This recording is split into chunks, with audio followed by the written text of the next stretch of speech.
അരമണിക്കൂർ കൂടെ മുമ്പേ ഞങ്ങൾ ഇവിടെ എത്തേണ്ടതാണ്. ഗൂഗിള് വഴിതെറ്റിച്ച് ഏതോ ദേശത്തേക്ക് കൊണ്ടുപോയി. പ്രൈസ് ദി ലോർഡ്, സ്തോത്രം. പിന്നെ തിരിച്ച് പോരേണ്ടി വന്നു. നേരെ അങ്ങ് പോയി തിരിച്ചു വരേണ്ടി വന്നു. സ്തോത്രം. അല്ലായിരുന്നെങ്കിൽ അരമണിക്കൂറും കൂടെ മുമ്പേ ഈ സ്ഥലത്ത് ഈ വേദിയിൽ ആയിരിക്കാൻ കഴിയുമായിരുന്നു. എൻ്റെ ഭാര്യയും കൂടെ എന്നോടൊപ്പം വന്നിട്ടുണ്ട്. പ്രൈസ് ദി ലോർഡ്, സ്തോത്രം. ഏതായാലും തക്ക സമയത്ത് എത്തിച്ചേരുവാൻ സ്വർഗത്തിൽ ദൈവം സഹായിച്ചതുകൊണ്ട് കർത്താവിൻ്റെ നാമത്തിന് മഹത്വം അർപ്പിക്കുകയാണ്. Praise the Lord. നമ്മൾ വായിച്ചത് നോഹയുടെ കാലം പോലെ മനുഷ്യപുത്രൻ്റെ വരവും കർത്താവിൻ്റെ വരവും ആകും എന്നാണ്. സ്തോത്രം. കർത്താവ് വരുമെന്നുള്ളതൊരു സത്യമാണ്, ഒരു യാഥാർത്ഥ്യമാണ്. ചുമ്മാ ഏതെങ്കിലും മിത്തോളജിക്കൽ ബേസിൽ ഒരു മിത്തിൻ്റെ അടിസ്ഥാനത്തിലല്ല ആഗോള വ്യാപകമായി ദൈവഭൃത്യന്മാർ യേശുക്രിസ്തുവിൻ്റെ മടങ്ങിവരവിനെ കുറിച്ച് സംസാരിച്ചു കൊണ്ടിരിക്കുന്നത്. മതങ്ങൾ ഒക്കെ ഏതെങ്കിലും ഒരു മിത്തിൻ്റെ അടിസ്ഥാനത്തിൽ സംസാരിച്ച് അവരുടെ ആശയങ്ങൾ പ്രകാശിപ്പിക്കുവാൻ ശ്രമിക്കുമ്പോൾ അങ്ങനെയുള്ള വസ്തുതകൾക്ക് ചുറ്റും ജനത്തെ കൂട്ടി നിർത്തി ജാതീയമായി, മതപരമായി, വംശീയമായി അവർ തങ്ങളുടെ സമൂഹങ്ങളെ ഒരു ചട്ടക്കൂട്ടിനകത്ത് ഒതുക്കി നിർത്തുവാൻ ശ്രമിക്കുമ്പോൾ ദൈവവചനം യേശുക്രിസ്തുവിൻ്റെ മടങ്ങിവരവിനെ കുറിച്ച് പ്രസ്താവിക്കുന്ന ദൈവത്തിൻ്റെ വചനം, സ്തോത്രം, ഒരു മിത്തിൽ അധിഷ്ഠിതമായിട്ടുള്ളതല്ല, ഒരു സത്യത്തിൽ അധിഷ്ഠിതമായിട്ടുള്ളതാണ്. ആ സത്യം ഞാൻ തന്നെ വഴിയും സത്യവും ജീവനും എന്ന് പ്രസ്താവിച്ച നസറായനായ യേശുക്രിസ്തുവാണ്. 2000 വർഷങ്ങൾക്ക് മുൻപ് മനുഷ്യനായി ഭൂമിയിൽ വന്ന് മരക്കുരിശിൽ മരിച്ച് അടക്കപ്പെട്ട് ഉയർത്തെഴുന്നേറ്റ് അവൻ പോയപ്പോൾ, ഒലിവ് മലയിൽ നിന്ന് അവൻ സ്വർഗാരോഹണം ചെയ്തപ്പോൾ 2 ദൂതന്മാർ താഴേക്കിറങ്ങി വന്നു. 3.5 വർഷക്കാലം അവനോടൊപ്പം സഞ്ചരിച്ച് അവൻ ചെയ്ത പ്രവൃത്തികൾക്ക് സാക്ഷിയായി അവനെ പ്രാണനെ പോലെ സ്നേഹിച്ച ആ ശിഷ്യന്മാർ സങ്കടപ്പെട്ട് കണ്ണ് നിറഞ്ഞ് നിൽക്കുന്നത് കണ്ടപ്പോൾ പിതാവായ ദൈവം 2 ദൂതന്മാരെ അങ്ങോട്ട് ഇറക്കി വിട്ടു എന്നാണ് ഞാൻ കരുതുന്നത്. സ്തോത്രം. ഗലീല പുരുഷന്മാരെ, നിങ്ങൾ സ്വർഗത്തേക്ക് നോക്കി നിൽക്കുന്നതെന്ത്? ആകാശത്തേക്ക് നോക്കി നിൽക്കുന്നതെന്ത്? നിങ്ങളെ വിട്ടു പോയവനായ ഈ യേശുക്രിസ്തു, ഈ കർത്താവ് പോയതുപോലെ മടങ്ങി വരും എന്നുള്ള ദൂതന്മാരുടെ സാക്ഷ്യം പ്രവചനമായി ആരംഭിച്ചാണ് കിടക്കുന്നത്. സ്തോത്രം. എന്നാൽ ആ ദൂതന്മാരുടെ സാക്ഷ്യത്തിനും വളരെ കാലം മുൻപേ, യേശുക്രിസ്തു ഭൂമിയിൽ ജനിക്കുന്നതിനും വളരെ കാലം മുൻപ് തന്നെ യേശുക്രിസ്തുവിൻ്റെ മടങ്ങിവരവിനെ കുറിച്ചും ന്യായവിധികളെ കുറിച്ചും ദൈവത്തിൻ്റെ വചനം പ്രവചനാത്മകമായി പ്രസ്താവിച്ചിട്ടുണ്ട് എന്നതാണ് സത്യം.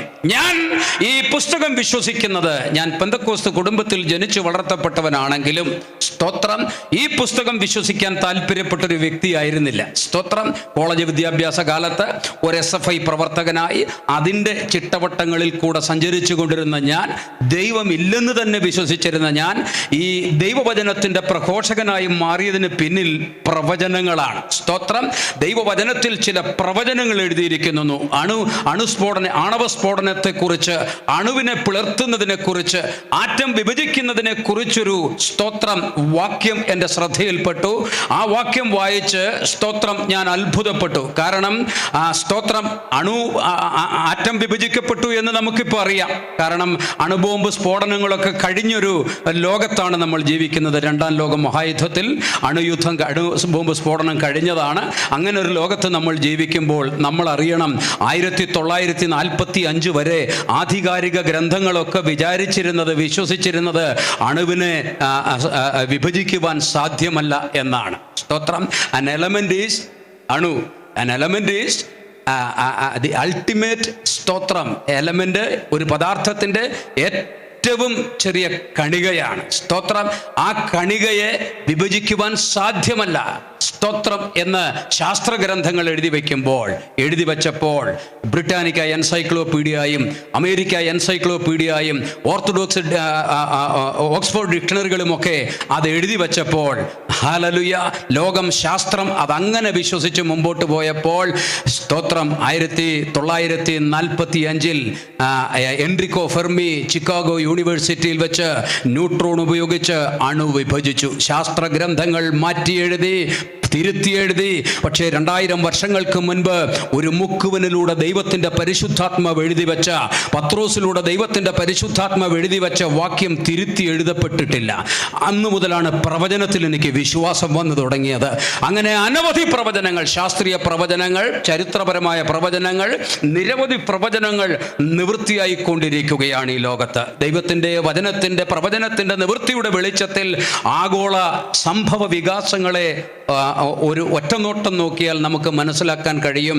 ദൈവത്തിൻ്റെ വചനത്തിൽ പ്രവചിച്ചിരിക്കുന്നത് പോലെ ഈ ലോകരാഷ്ട്രങ്ങളുടെ അതിർവരമ്പുകൾ മുഴുവൻ മാഞ്ഞു പോകാൻ വേണ്ടി പോവുകയാണ്.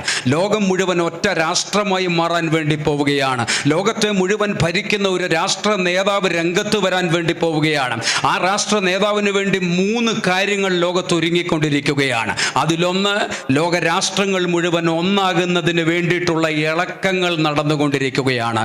ഒരു രാഷ്ട്രത്തിനും തനിച്ച് നിൽക്കുവാൻ കഴിയാത്ത വിധത്തിൽ അമേരിക്ക പോലുള്ള വൻകിട രാഷ്ട്രങ്ങളുടെ കാലുകൾ പോലും ബലഹീനമായി തുടങ്ങിയിരിക്കുന്നു. സ്തോത്രം. ഏത് രാഷ്ട്രത്തിനും നിലനിൽക്കാൻ പറ്റാത്ത അവസ്ഥ വന്നിരിക്കുന്നു. 2, ലോകത്തിൻ്റെ മുഴുവൻ നാണയങ്ങൾ മാറാൻ വേണ്ടി പോവുകയാണ്.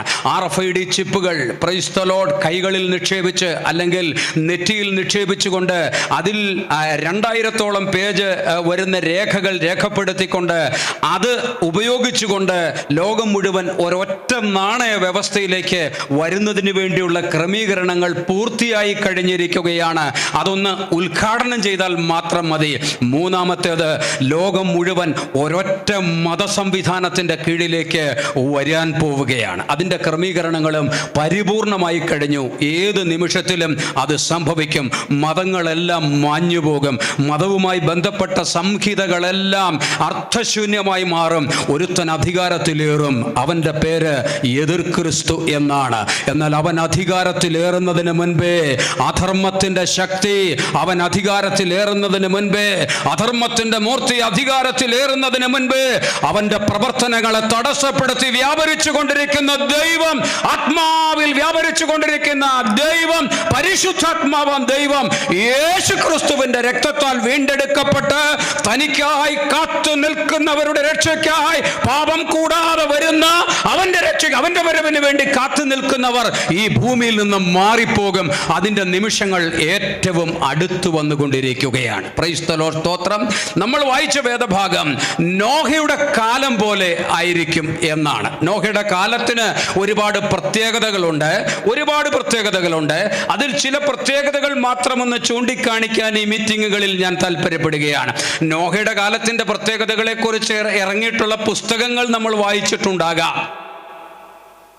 1 by 1 ആയിട്ട് ലിസ്റ്റ് ഇട്ട് എഴുതിയിട്ടുള്ള ആ പുസ്തകങ്ങളിലുള്ള കാര്യമല്ല ഞാൻ പ്രസംഗിക്കുന്നത്. ദൈവത്തിൻ്റെ പരിശുദ്ധാത്മാവ് എന്നെ ഏൽപ്പിച്ചതും ചരിത്രപരമായ വസ്തുതകളിൽ നിന്ന് ഞാൻ പഠിച്ചെടുത്തതുമായ വസ്തുതകളാണ് പ്രസന്റ് ചെയ്യുന്നത്. സ്തോത്രം. നോഹയുടെ കാലം പോലെ മനുഷ്യപുത്രൻ്റെ വരവ് ആകും. അപ്പോൾ ഒരു പ്രത്യേക ചോദ്യം അവിടെ അവശേഷിക്കുന്നത്, നോഹ എന്നൊരാൾ ജീവിച്ചിരുന്നിട്ടില്ലെന്നും നോഹ ഒരു പെട്ടകം ഉണ്ടാക്കിയിട്ടില്ലെന്നും പഠിപ്പിക്കുന്ന ഒരു വലിയ സമൂഹം നമുക്ക് നടുവിലുണ്ട്. വിദ്യാസമ്പന്നരായിട്ടുള്ളവരെല്ലാവരും സ്തോത്രം അത്തരം ആശയങ്ങളിൽ വിശ്വസിക്കുന്നവരാണ്. റഷ്യയിൽ സ്തോത്രം 1917 ലെനിൻ അധികാരത്തിൽ വന്നതിന് ശേഷം റഷ്യയിൽ സർഗസാഹിത്യങ്ങൾക്ക്, ഹ്യൂമനിസ്റ്റിക് ബേസിലുള്ള സർഗസാഹിത്യങ്ങൾക്ക്, നോവലുകൾക്ക്, കവിതകൾക്ക് വളരെയധികം പ്രോത്സാഹനം കൊടുത്ത് സ്തോത്രം ദൈവത്തെ സീനിൽ നിന്ന് മാറ്റി നിർത്തി കളയാനുള്ള ഒരുപാട് രചനകൾ രംഗത്ത് വന്നു. ആ കൂട്ടത്തിൽ വന്ന ഒരു രചനയാണ് ആൻഡൻ ചെക്കോവിൻ്റെ 3 years 3 വർഷം എന്ന പുസ്തകം. ആ 3 വർഷം എന്ന പുസ്തകത്തിൽ അത് ഞാൻ വായിച്ചപ്പോൾ ആ 3 വർഷം എന്ന പുസ്തകത്തിൽ എഴുതിയിരിക്കുന്നത് ഒരു സ്കൂളിൽ ഒരു അധ്യാപകൻ പഠിപ്പിക്കുകയാണ്. എങ്ങനെയോ ആ സ്കൂളിലെ പാഠപുസ്തകത്തിൽ നോഹയെക്കുറിച്ചും നോഹ ഉണ്ടാക്കിയ പെട്ടകത്തെക്കുറിച്ചും ഒരു പാഠഭാഗം ഉണ്ടായിരുന്നത്രേ. അധ്യാപകൻ വിദ്യാർത്ഥികളോട് പറഞ്ഞു, ഇത് വെറും മിത്താണ്, അങ്ങനെ സംഭവിച്ചിട്ടേ ഇല്ല, ഒരു നോഹയും ഇല്ലായിരുന്നു, ഒരു പെട്ടകവും ഇല്ലായിരുന്നു എന്ന് അദ്ദേഹം പറഞ്ഞു. സ്തോത്രം. ഇത് ആ അധ്യാപകന്റെ ഒറ്റപ്പെട്ട വാക്കൊന്നുമല്ല. ലോകത്തിൽ ന്യൂ ഏജ് ഫിലോസഫിയിൽ, ന്യൂ ഏജ് സ്പിരിച്വാലിറ്റിയിൽ വിശ്വസിക്കുന്ന ലോക ജനതകൾ മുഴുവൻ വിശ്വസിക്കുന്നത് അതങ്ങനാണ്. എന്നാൽ ചരിത്രം അടയാളപ്പെടുത്തി നോഹ എന്നൊരാൾ ജീവിച്ചിരുന്നു എന്നതിനെ കുറിച്ച് അറാറാത്ത് പർവ്വതത്തിന്റെ താഴ്വാരത്തിൽ നാക്സുവാന എന്നൊരു ഗ്രാമം ഉണ്ടായിരുന്നു. ആ നാക്സുവാന എന്ന പേരിൻ്റെ അർത്ഥം നോഹ ഇവിടെ താമസിച്ചു എന്നാണ്. ബാബിലോണിയൻസിൻ്റെ ദൈവങ്ങളുടെ കൂട്ടത്തിൽ ഡൈഫ്യൂയിഡ് എന്നൊരു ദൈവമുണ്ടായിരുന്നു. അത് ചരിത്ര സത്യമാണ്. 2 തലയുള്ള ദേവൻ എന്നാണ്. ആ 2 തലയുള്ള ദേവൻ നോഹയായിട്ടാണ് അവർ പറയുന്നത്. ജലപ്രളയത്തിന് മുൻപുള്ള ഒരു കാലഘട്ടം, ജലപ്രളയത്തിന് ശേഷമുള്ള ഒരു കാലഘട്ടം, 2 ജന്മം ജീവിച്ച ആളായിട്ടാണ് അവർ നോഹയെക്കുറിച്ച് പഠിപ്പിക്കുന്നത്. അപ്പൊ ചരിത്രത്തിൽ നോഹ അങ്ങനെ ഒളിമങ്ങാതെ നിൽക്കുകയാണ്. പ്രൈസ് ദി ലോർഡ്, സ്തോത്രം. തീർന്നില്ല. നോഹ ജലത്തിലൂടെ ഒരു പുത്തൻ ജീവിതത്തിലേക്ക് പ്രവേശിച്ചു എന്നതിൻ്റെ ആ തത്വത്തിൽ നിന്നാണ് പുതിയൊരു ജീവിതത്തിലേക്ക് പ്രവേശിക്കുന്നതിന് വേണ്ടി വെള്ളത്തിലൂടെ പോയാൽ മതിയാകും എന്ന ആശയം പുരാതന കാലത്ത് രൂപപ്പെട്ടു വന്നത്. കാവ്യ റോമക്കാരും ഗ്രീക്കുകാരുമൊക്കെ ഒരു കുട്ടി ജനിച്ചതിൻ്റെ 5-ാം ദിവസമോ 8-ാം ദിവസമോ വെള്ളം തളിച്ച് ആ കുട്ടിയെ ചില പ്രത്യേക മന്ത്രകർമ്മങ്ങളുടെ സഹായത്തോടുകൂടെ അവരുടെ മതത്തിൻ്റെ ഭാഗമായി ചേർക്കുന്ന ഒരു പരിപാടി ഉണ്ടായിരുന്നു. അതിന് നമ്മൾ ശിശുസ്നാനം എന്ന് പറയും. അത് തുടങ്ങിയിട്ട് എത്രയോ കാലങ്ങളായതാണ്. സഹസ്രാബ്ദങ്ങൾക്ക് മുൻപ് ആരംഭിച്ചതാണ് ശിശുസ്നാനം. എന്നാൽ പ്രോസലേറ്റ് സ്നാനം എന്നൊരു സ്നാനം യഹൂദന്മാർക്കുണ്ട്. സ്തോത്രം. ഹൈന്ദവ സമൂഹങ്ങളിൽ പ്രത്യേകിച്ച് ബ്രാഹ്മണർക്കിടയിൽ സ്തോത്രം ദ്വിജനാകേണ്ടതിന് വേണ്ടി, 2ാമത് ജനിക്കേണ്ടതിന് വേണ്ടി വെള്ളത്തിൽ ഇറങ്ങി നിന്ന് വേദമന്ത്രങ്ങൾ കേൾക്കുന്നതുമായി ബന്ധപ്പെട്ട സ്നാനമുണ്ട്. അതുപോലെ പല പല പല നിലകളിൽ സ്നാനം എന്ന കൺസെപ്റ്റ് ആഗോള വ്യാപകമായി ജനതകൾക്കിടയിൽ സജീവമാണ്. അത് നോഹ വെള്ളത്തിൽ കൂടെ കടന്നൊരു പുതുജീവിതത്തിലേക്ക് കടന്നതിൻ്റെ ആ പ്രതീകത്തിൽ നിന്ന് ഇവർ എടുത്തതാണ്. നോഹ ഒരു ചരിത്ര സത്യമാണ്. നോഹ ജീവിച്ചിരുന്നു എന്നത് ഒരു വസ്തുതയാണ്. ഇതിനേക്കാളൊക്കെ ഉപരി പ്രൈസ് ദി ലോർഡ്, സ്തോത്രം, അറാറാത്ത് പർവ്വതത്തിൽ ഈ പെട്ടകം ഉറച്ചു എന്ന് തിരുവചനത്തിൽ എഴുതിയിരിക്കുന്നു. പ്രളയകാലം കഴിഞ്ഞപ്പോൾ ആ ഉറച്ച പെട്ടകത്തിൻ്റെ കഷണങ്ങൾ എടുത്ത്, സ്തോത്രം, അതിൻ്റെ ഫോട്ടോസ് പ്രിന്റ് ചെയ്തിട്ടുള്ള ധാരാളം പുസ്തകങ്ങൾ ഞാൻ കണ്ടിട്ടുണ്ട്. അവിടെ ഗവേഷണം നടത്തപ്പെട്ടിട്ടുണ്ട്. USSRന്റെ കീഴിലായിരുന്നു റഷ്യ എന്നത് കൊണ്ട് ഒരിക്കലും സ്തോത്രം അറാറാത്ത് പർവ്വതത്തിൽ കൃത്യമായ ഒരു ഗവേഷണ പഠനം നടത്താനായിട്ട് ഒരിക്കലും അവർ അനുവദിച്ചിരുന്നില്ല. എങ്കിലും അമേരിക്കൻ പട്ടാളക്കാർ അവിടെ ഇറങ്ങി ആ പെട്ടകം, ഇപ്പോഴും അവിടെ ഇരിക്കുന്ന ആ പെട്ടകം അവർ നമുക്ക് വെളിപ്പെടുത്തി തന്നു. നോഹയുടെ പെട്ടകം ഒരു ചരിത്ര സാക്ഷ്യമാണ്. ദൈവത്തിൻ്റെ വചനം സത്യമാണ്. അതിലെ ഓരോ വാക്കും വാചകവും സത്യമാണ്. അതിൽ പ്രവചിക്കപ്പെട്ടത് സകലതും നടന്നുകൊണ്ടിരിക്കുകയാണ്. ഇനി നടക്കാനിരിക്കുന്ന ഒരു കാര്യം മാത്രമേ ഉള്ളൂ. കർത്താവ് താൻ ഗംഭീരനാദത്തോടും പ്രധാന ദൂതന്റെ ശബ്ദത്തോടും ദൈവത്തിന്റെ കാഹളത്തോടും കൂടെ സ്വർഗത്തിൽ നിന്ന് ഇറങ്ങി വരും എന്ന് എഴുതിയിരിക്കുന്ന ആ പ്രവചനം മാത്രമാണ് ഇനി നടക്കാനുള്ളത്. Price the Lord. ഇനി സംഭവിക്കാനുള്ളതെല്ലാം ആ പ്രവചനത്തിന് ശേഷം നടക്കാനുള്ളതാണ്.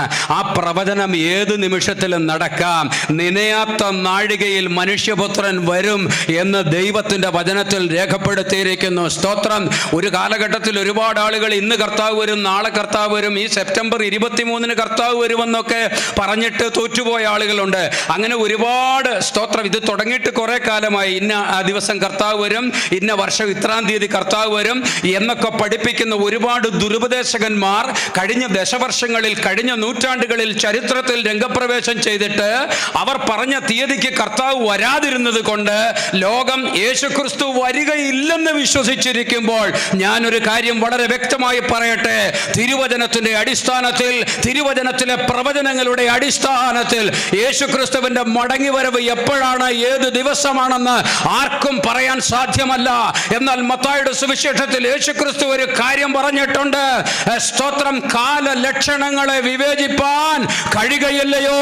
കാലത്തിൽ സംഭവിച്ചു കൊണ്ടിരിക്കുന്ന കാര്യങ്ങളും ബൈബിൾ പ്രവചനങ്ങളും നോക്കി പഠിക്കുന്ന ഒരു വ്യക്തിക്ക് രാഷ്ട്രീയ രംഗത്ത്, സാമ്പത്തിക രംഗത്ത്, മതപരമായ രംഗത്ത്, മനുഷ്യന്റെ പ്രകൃതികളിൽ, സ്വഭാവങ്ങളിൽ, കാലാവസ്ഥയിൽ, അന്തരീക്ഷ മണ്ഡലത്തിൽ, സമുദ്രത്തിൽ, വാനഗോളങ്ങളിൽ ഒക്കെ അനുദിവസം സംഭവിച്ചു കൊണ്ടിരിക്കുന്ന വസ്തുതകളെ പരിശോധിച്ചു കൊണ്ടിരിക്കുന്ന ഏതൊരു വ്യക്തിക്കും അറിയാം ഓരോ കാര്യവും ദൈവവചനത്തിന്റെ പ്രവചന നിവൃത്തിയാണ്.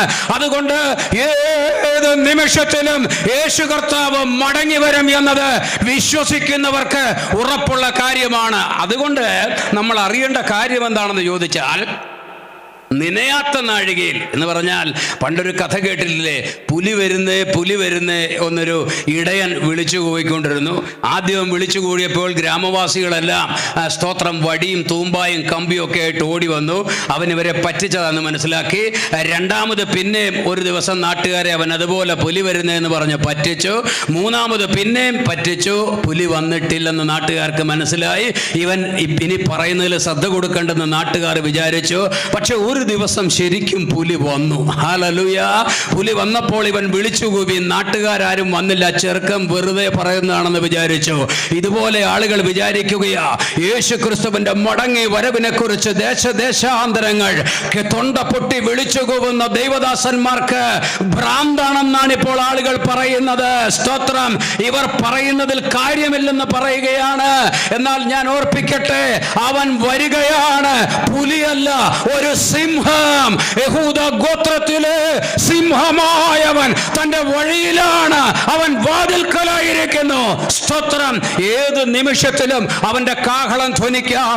ഏത് നിമിഷത്തിലും സ്തോത്രം, ക്രിസ്തുവിൽ ജനിച്ച് ക്രിസ്തുവിനെ സ്വീകരിച്ച് ക്രിസ്തുവിൽ മരിച്ച് അടക്കപ്പെട്ട് ക്രിസ്തുവിൽ ജീവിച്ച് ജീവിതം അവസാനിപ്പിച്ചു പോയ ദൈവജനത്തിന്റെ കല്ലറകൾ തകർന്ന് ഈ അമ്പറ്റകൾക്ക് പ്രകാശം വെച്ചതുപോലെ അവർ മുകളിലേക്ക് ഉയർന്നു പോകുന്ന ദിവസം ഏത് നിമിഷവും സംഭവിക്കാം. രൂപാന്തരപ്പെടുന്ന അവസ്ഥ. അവനെ കാത്തു നിൽക്കുന്നവർ ആത്മാവിൽ ബലം ധരിച്ച് ജീവിതത്തിന്റെ ഭൗതിക ലക്ഷ്യങ്ങളൊക്കെ ഉപയോഗിച്ച് തനിക്കായി കാത്തു നിൽക്കുന്നവരുടെ രക്ഷയ്ക്കായി വരുന്നവനെ പ്രതീക്ഷിച്ച് ഈഗർലി വെയിറ്റിംഗ് എന്നാണ് എഴുതിയിരിക്കുന്നത് എബ്രായ ലേഖനത്തിൽ. അവനെ മാത്രം കാത്തുകൊണ്ട് ആ നിമിഷത്തിന് വേണ്ടി മാത്രം ആഗ്രഹിച്ചുകൊണ്ട് ഇരിക്കുന്നവർക്ക് വേണ്ടി അവൻ വരാൻ പോവുകയാണ്. അവൻ വരുമ്പോൾ ഹല്ലേലൂയ, നൊടിയിടയിൽ നമ്മൾ രൂപാന്തരപ്പെടുമെന്ന് ദൈവത്തിന്റെ വചനം പറയുന്നു. നിൽക്കുന്ന നിൽപ്പിൽ നമ്മൾ ധരിച്ചിരിക്കുന്ന വസ്ത്രങ്ങളൊക്കെ അവിടെ അഴിഞ്ഞു വീഴും. നമ്മൾ പ്രകാശരൂപികളെ പോലെയായി മാറും. പിന്നീട് നമുക്ക് ഈ ഭൂമിയിൽ ഉണ്ടാക്കിയ ഒരു സ്തോത്രം, ടീഷർട്ട് വേണ്ട, ഷർട്ട് വേണ്ട, ഒരു പാന്റ് വേണ്ട, ജീൻസ് വേണ്ട, ചുരിദാർ വേണ്ട, സാരി വേണ്ട, ഷൂസ് വേണ്ട, ബെൽറ്റ് വേണ്ട, ഒന്നും വേണ്ട. കർത്താവ് എന്ന പ്രതിമ, തേജസ്സുള്ളവന്റെ പ്രതിമ നമ്മളെ ധരിപ്പിച്ച് നമ്മൾ തേജസ്സിൽ ജ്വലിച്ച് ദേശം അമ്പരന്ന് പോകുന്ന വിധത്തിലുള്ള രൂപമായി മാറി. കണ്ണിമയ്ക്കുന്നതിന് ഇതിനിടയിൽ, ഒരു കണ്ണിമ ചിമ്മുന്നതിനിടയിൽ കോടിക്കണക്കിന് ആളുകൾ ഈ ഭൂമിയിൽ നിന്ന് ഉയർന്നു പോകാൻ പോവുകയാണ്. എത്ര പേർക്ക് ഇന്ന് രാത്രി ആ വസ്തുത വിചാരിക്കുമ്പോൾ സന്തോഷമുണ്ട്. അവരൊക്കെ ഒന്ന് കരങ്ങൾ ഉയർത്തി ദൈവത്തെ മഹത്വപ്പെടുത്തിയാട്ടെ. Eagerly waiting. വാനഗോളങ്ങളെല്ലാം കീഴ്പ്പെടുത്താൻ മാനവരാകവേ വെമ്പിടുമ്പോൾ വാനാധിവാനമൻ അധിവാസമേ. സ്തോത്രം. പണ്ട് ഈഗർലി കാത്തിരുന്നവർ പാടിയതാ. വനഗോളങ്ങളെല്ലാം കീഴ്പ്പെടുത്താൻ മാനവരാകവേ വെമ്പിടുമ്പോൾ വാനാധിവാനം എന്നധിവാസമേ, വാനാധിവാനം എന്നധിവാസമേ. സിയോൻ സഞ്ചാരികളെ ആനന്ദിപ്പീ, കാഹളധ്വനി വിണ്ണിൽ കേട്ടിടാറായി, മേഘത്തിൽ നമ്മെയും ചേർത്തിടാറായി, മേഘത്തിൽ നമ്മെയും ചേർത്തിടാറായി. വാനഗോളങ്ങളെല്ലാം കീഴ്പ്പെടുത്താൻ മാനവരാകവേ വെമ്പിടുമ്പോൾ വാനാധിവാനം എന്നധിവാസമേ, വാനാധിവാനം എന്നധിവാസമേ. കൈയടിച്ചു പാടിയാട്ടെ. സിയോൻ സഞ്ചാരികളെ ആനന്ദിപ്പീൻ, കാഹളധ്വനി വിണ്ണിൽ കേട്ടിടാറായി, മേഘത്തിൽ നമ്മെയും ചേർത്തിടാറായി.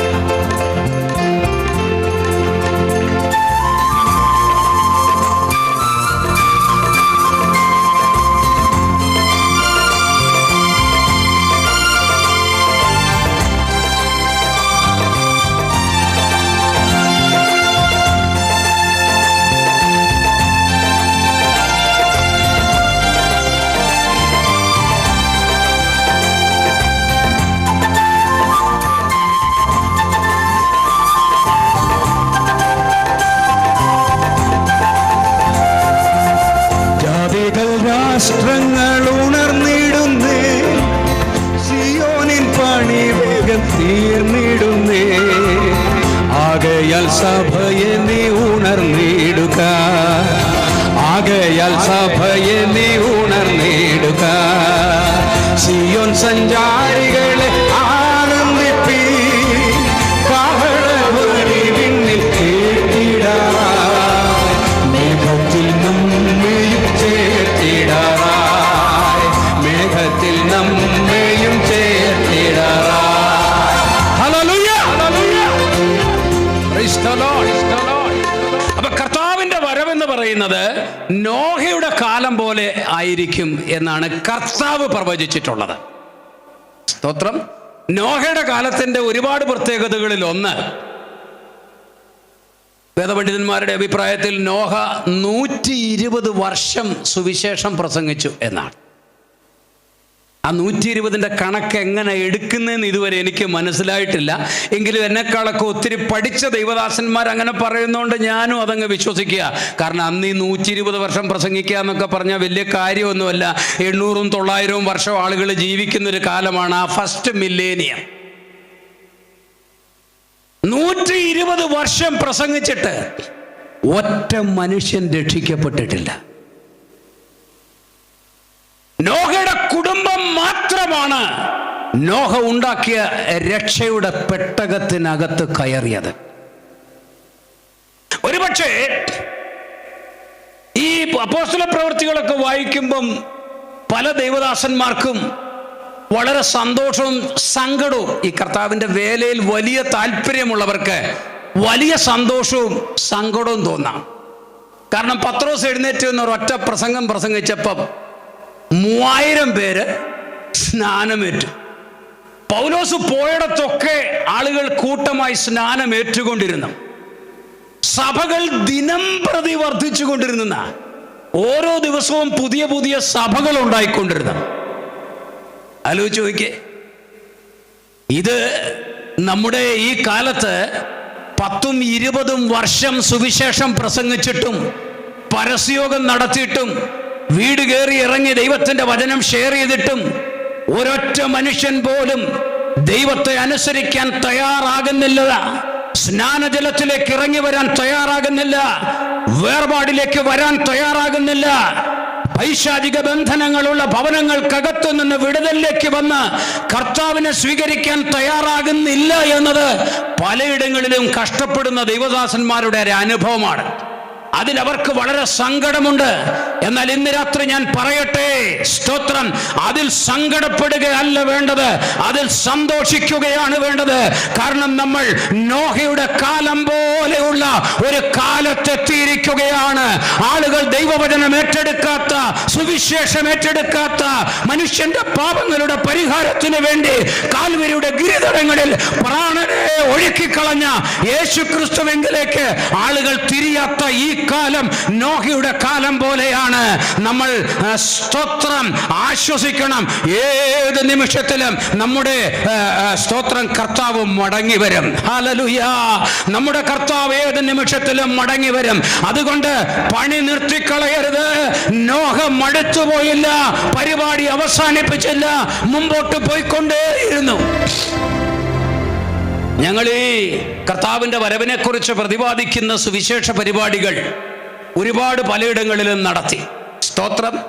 ആളുകൾ രക്ഷിക്കപ്പെട്ടു വരുന്ന കാഴ്ചകളൊന്നും ഞങ്ങൾ കണ്ടില്ല.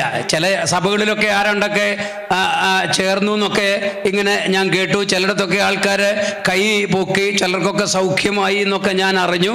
ഞങ്ങളതിൽ ഫോളോ ചെയ്യാറില്ല. കാരണം അതാത് ദേശങ്ങളിലുള്ള സഭകൾക്കാണ് അതിൻ്റെ ഉത്തരവാദിത്വം. അതാത് ദേശങ്ങളിൽ രക്ഷിക്കപ്പെട്ടു വരുന്നവർക്ക് വേണ്ടി അവിടെ പോയി സഭയുണ്ടാക്കുന്നൊരു പണി ദൈവം നമ്മളെ ഏൽപ്പിച്ചിട്ടില്ല. ഇതിങ്ങനെ പറഞ്ഞ് പ്രസ്താവിച്ചു പോവുക എന്നതിൽ കവിഞ്ഞുള്ള ദൗത്യങ്ങളൊന്നും തൽക്കാലം ഇല്ല. സ്തോത്രം. ഏതായാലും എനിക്കൊരു കാര്യം അറിയാം, ഒരുപാട് പേരൊന്നും രക്ഷിക്കപ്പെടുന്നതായി കാണുന്നില്ല. മനുബ്രദറിനെ പോലെ ഈ അധ്വാനത്തിൽ വളരെ പ്രാണൻ ബലികഴിച്ചതുപോലെ നിന്ന് പ്രവർത്തിക്കുന്ന വേറെയും ചില കോർഡിനേറ്റേഴ്സ് ഉണ്ട്.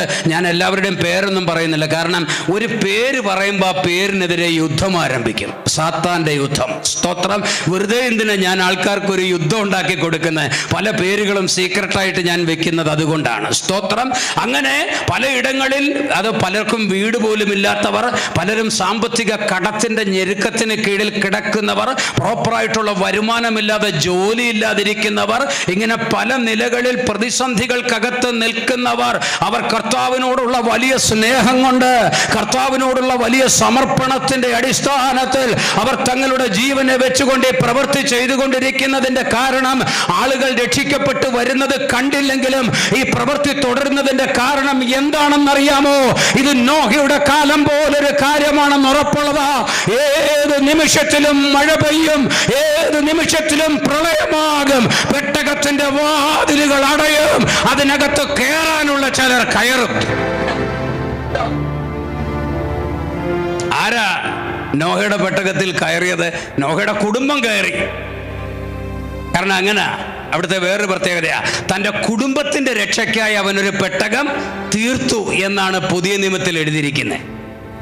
ഉൽപ്പത്തി പുസ്തകത്തിൽ നമ്മൾ വായിക്കുമ്പം ജനതകൾക്കും നാട്ടുകാർക്കും ഒക്കെ വേണ്ടി തയ്യാറാക്കപ്പെട്ടൊരു പെട്ടകമാണ് അത് എന്ന നിലയിൽ, സ്തോത്രം, അത് പരിശോധിക്കാമെങ്കിലും അത് മനസ്സിലാക്കാമെങ്കിലും പുതിയ നിയമത്തിൽ അപ്പോസ്തലൻ കൃത്യമായിട്ട് പറഞ്ഞിട്ടുണ്ട്, ആ പെട്ടകം അവൻ്റെ കുടുംബത്തിന് വേണ്ടി മാത്രമുള്ളതാണ്. അപ്പൊ കർത്താവിന്റെ വേലയിൽ ധനം മുടക്കുന്നവർ, കർത്താവിന്റെ വേലയിൽ ആരോഗ്യം മുടക്കുന്നവർ, കർത്താവിന്റെ വേലയിൽ കഠിനാധ്വാനം ചെയ്യുന്നവർക്ക് ഏറ്റവും ചുരുങ്ങിയ പക്ഷം ഒരു കാര്യം ഉറപ്പാക്കാം: നാട്ടുകാരും വീട്ടുകാരും ദേശക്കാരും ഒന്നും ദൈവഭാഗത്ത് വന്നില്ലെങ്കിലും ചിലപ്പോൾ സ്വന്തം കുടുംബം രക്ഷപ്പെട്ടെന്ന് വരും. ഹല്ലേലൂയ. അപ്പൊ സ്വന്തം കുടുംബത്തിന്റെ രക്ഷയ്ക്ക് വേണ്ടിയാണെങ്കിലും, യാതൊരു പ്രതിഫലവും ഭൂമിയിൽ ഇല്ലെങ്കിലും, യാതൊരു നന്മയും കാണാനില്ലെങ്കിലും ഈ പ്രവൃത്തികൾ തുടർന്നുകൊണ്ടിരിക്കണം എന്ന് പരിശുദ്ധാത്മാവിൽ ഞാൻ ദൈവഭൃത്യന്മാരെ പ്രോത്സാഹിപ്പിക്കുകയാണ്. ആ പരിപാടി നിർത്തിക്കളയരുത്. ചിലപ്പോൾ തോന്നും നിർത്തിയാൽ എന്താണ്, പ്രൈസ് ദി ലോർഡ്, ഹല്ലേലൂയ. ചിലപ്പോൾ തോന്നും ഇതങ്ങ് അവസാനിപ്പിച്ചാൽ എന്താണ്. അങ്ങനെ അവസാനിപ്പിച്ച പലരും ഉണ്ട്. ഇങ്ങനെ അവസാനിപ്പിക്കണമെന്ന് തോന്നിയ പഴയകാല ഭക്തന്മാർ പാടി: ഓർക്കള മുൻപിൽ പിന്മാറുകയോ, പടിവാതിലിന് ഞാൻ തളരുകയോ, ഒന്ന് ഞാൻ ചെയ്യുന്നു, ലാക്കിലേക്ക് ഓടുന്നു, വിരുദൊന്നും മാത്രമൻ ലക്ഷ്യം. അറിയാവുന്ന ഒരു കൈയടിച്ച് പാടണേ. പോർക്കള മുൻപിൽ പിന്മാറുകയോ, പടിവാതിലിന് ഞാൻ തളരുകയോ, പോർക്കള മുൻപിൽ പിന്മാറുകയോ, പടിവാതിലിന് ഞാൻ തളരുകയോ, ഒന്നു ഞാൻ ചെയ്യുന്നു, ലാക്കിലേക്ക് ഓടുന്നു, വിരുദൊന്നു മാത്രമൻ ലക്ഷ്യം. ഒന്നു ഞാൻ ചെയ്യുന്നു, ലാക്കിലേക്ക് ഓടുന്നു, വിരുദൊന്നു മാത്രമൻ ലക്ഷ്യം. യാഹേ നീ എൻ ദൈവം, വാഴ്ത്തും ഞാൻ നിന്നെ, സ്തുത്യർഹമേ തവ നാമം. യാഹേ നീ എൻ ദൈവം, വാഴ്ത്തും ഞാൻ നിന്നെ, സ്തുത്യർഹമേ തവ നാമം. എന്നിലും ഭക്തർ, എന്നിലും ശക്തർ, വീണു തകർന്നോരിപ്പോർക്കളത്തിൽ. എന്നിലും ഭക്തർ, എന്നിലും ശക്തർ, വീണു തകർന്നോരിപ്പോർക്കളത്തിൽ. കാണുന്നു ഞാൻ അസ്ഥി കൂടങ്ങൾ ഭീകരം, വീരപുമാൻകളിൽ വീണവരിൽ.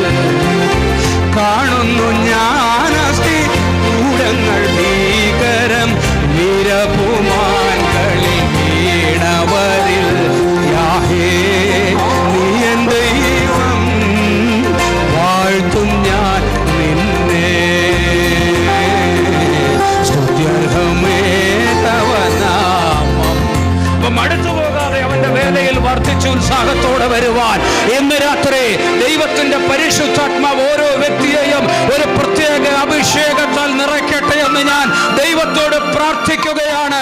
സകല മടുപ്പുകളെയും സകല ക്ഷീണങ്ങളെയും വലിച്ചെറിഞ്ഞ് കളഞ്ഞ് തളർന്ന മുഴങ്കാലുകളെ ബലപ്പെടുത്തി, ക്ഷീണിച്ചു പോയ കൈകളെ ബലപ്പെടുത്തി, ഏറ്റവും ഒടുവിലത്തെ നിമിഷത്തിന്റെ യുദ്ധത്തിന്, ഏറ്റവും ഏറ്റവും ഒടുവിലത്തെ നിമിഷത്തിന്റെ ആത്മീക അധ്വാനത്തിന് വേണ്ടി നമ്മൾ ഒരുക്കപ്പെടാമെന്ന് കർത്താവിന്റെ നാമത്തിൽ ആശംസിക്കുകയാണ്.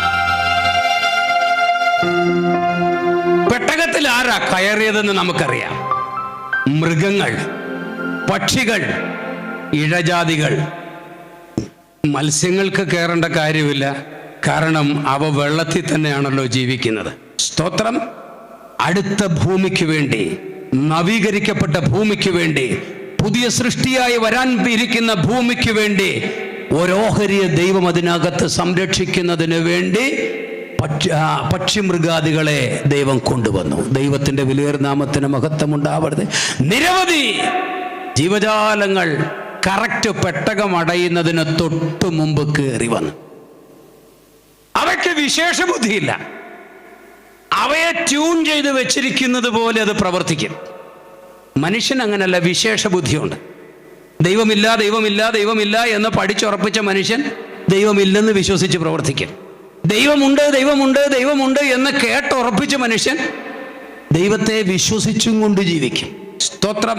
ഇങ്ങനെ മനുഷ്യന്റെ സ്തോത്രം തീരുമാനങ്ങളെ സ്വാധീനിക്കാൻ ഹല്ലേലൂയ അവൻ ആർജിക്കുന്ന അറിവിന് കഴിയും വിധത്തിലാണ് അവനെ ദൈവം സെറ്റ് ചെയ്തിരിക്കുന്നത്. സ്തോത്രം. അതുകൊണ്ട് സ്തോത്രം, അവനൊന്ന് ആലോചിക്കും. അവൻ്റെ അറിവനുസരിച്ച്, അവൻ്റെ വിദ്യാഭ്യാസം അനുസരിച്ച്, അവൻ്റെ ചിന്ത അനുസരിച്ച്, അവൻ്റെ ബുദ്ധി അനുസരിച്ച് അവനെന്ത് ചെയ്യും? ഒന്നാലോചിക്കും. ഒന്നാലോചിച്ചിട്ട് ഒരു തീരുമാനമെടുക്കൂ. എന്നാൽ പക്ഷിമൃഗാദികൾ അങ്ങനല്ല. ദൈവം കാക്കയോട് കൽപ്പിച്ചു, നീ എന്ത് ചെയ്യ്? എൻ്റെ ദാസൻ കെരീത്ത് തൊട്ടിനരികെ വിശന്നിരിക്കുന്നു, നീ ആഹാരം കൊണ്ട് കൊടുക്കണം. സ്തോത്രം. കൃത്യമായ സമയങ്ങളിൽ കാക്ക വന്നു. കാക്ക അതിനിടയ്ക്ക് ഒരു കല്യാണത്തിന് പോയില്ല.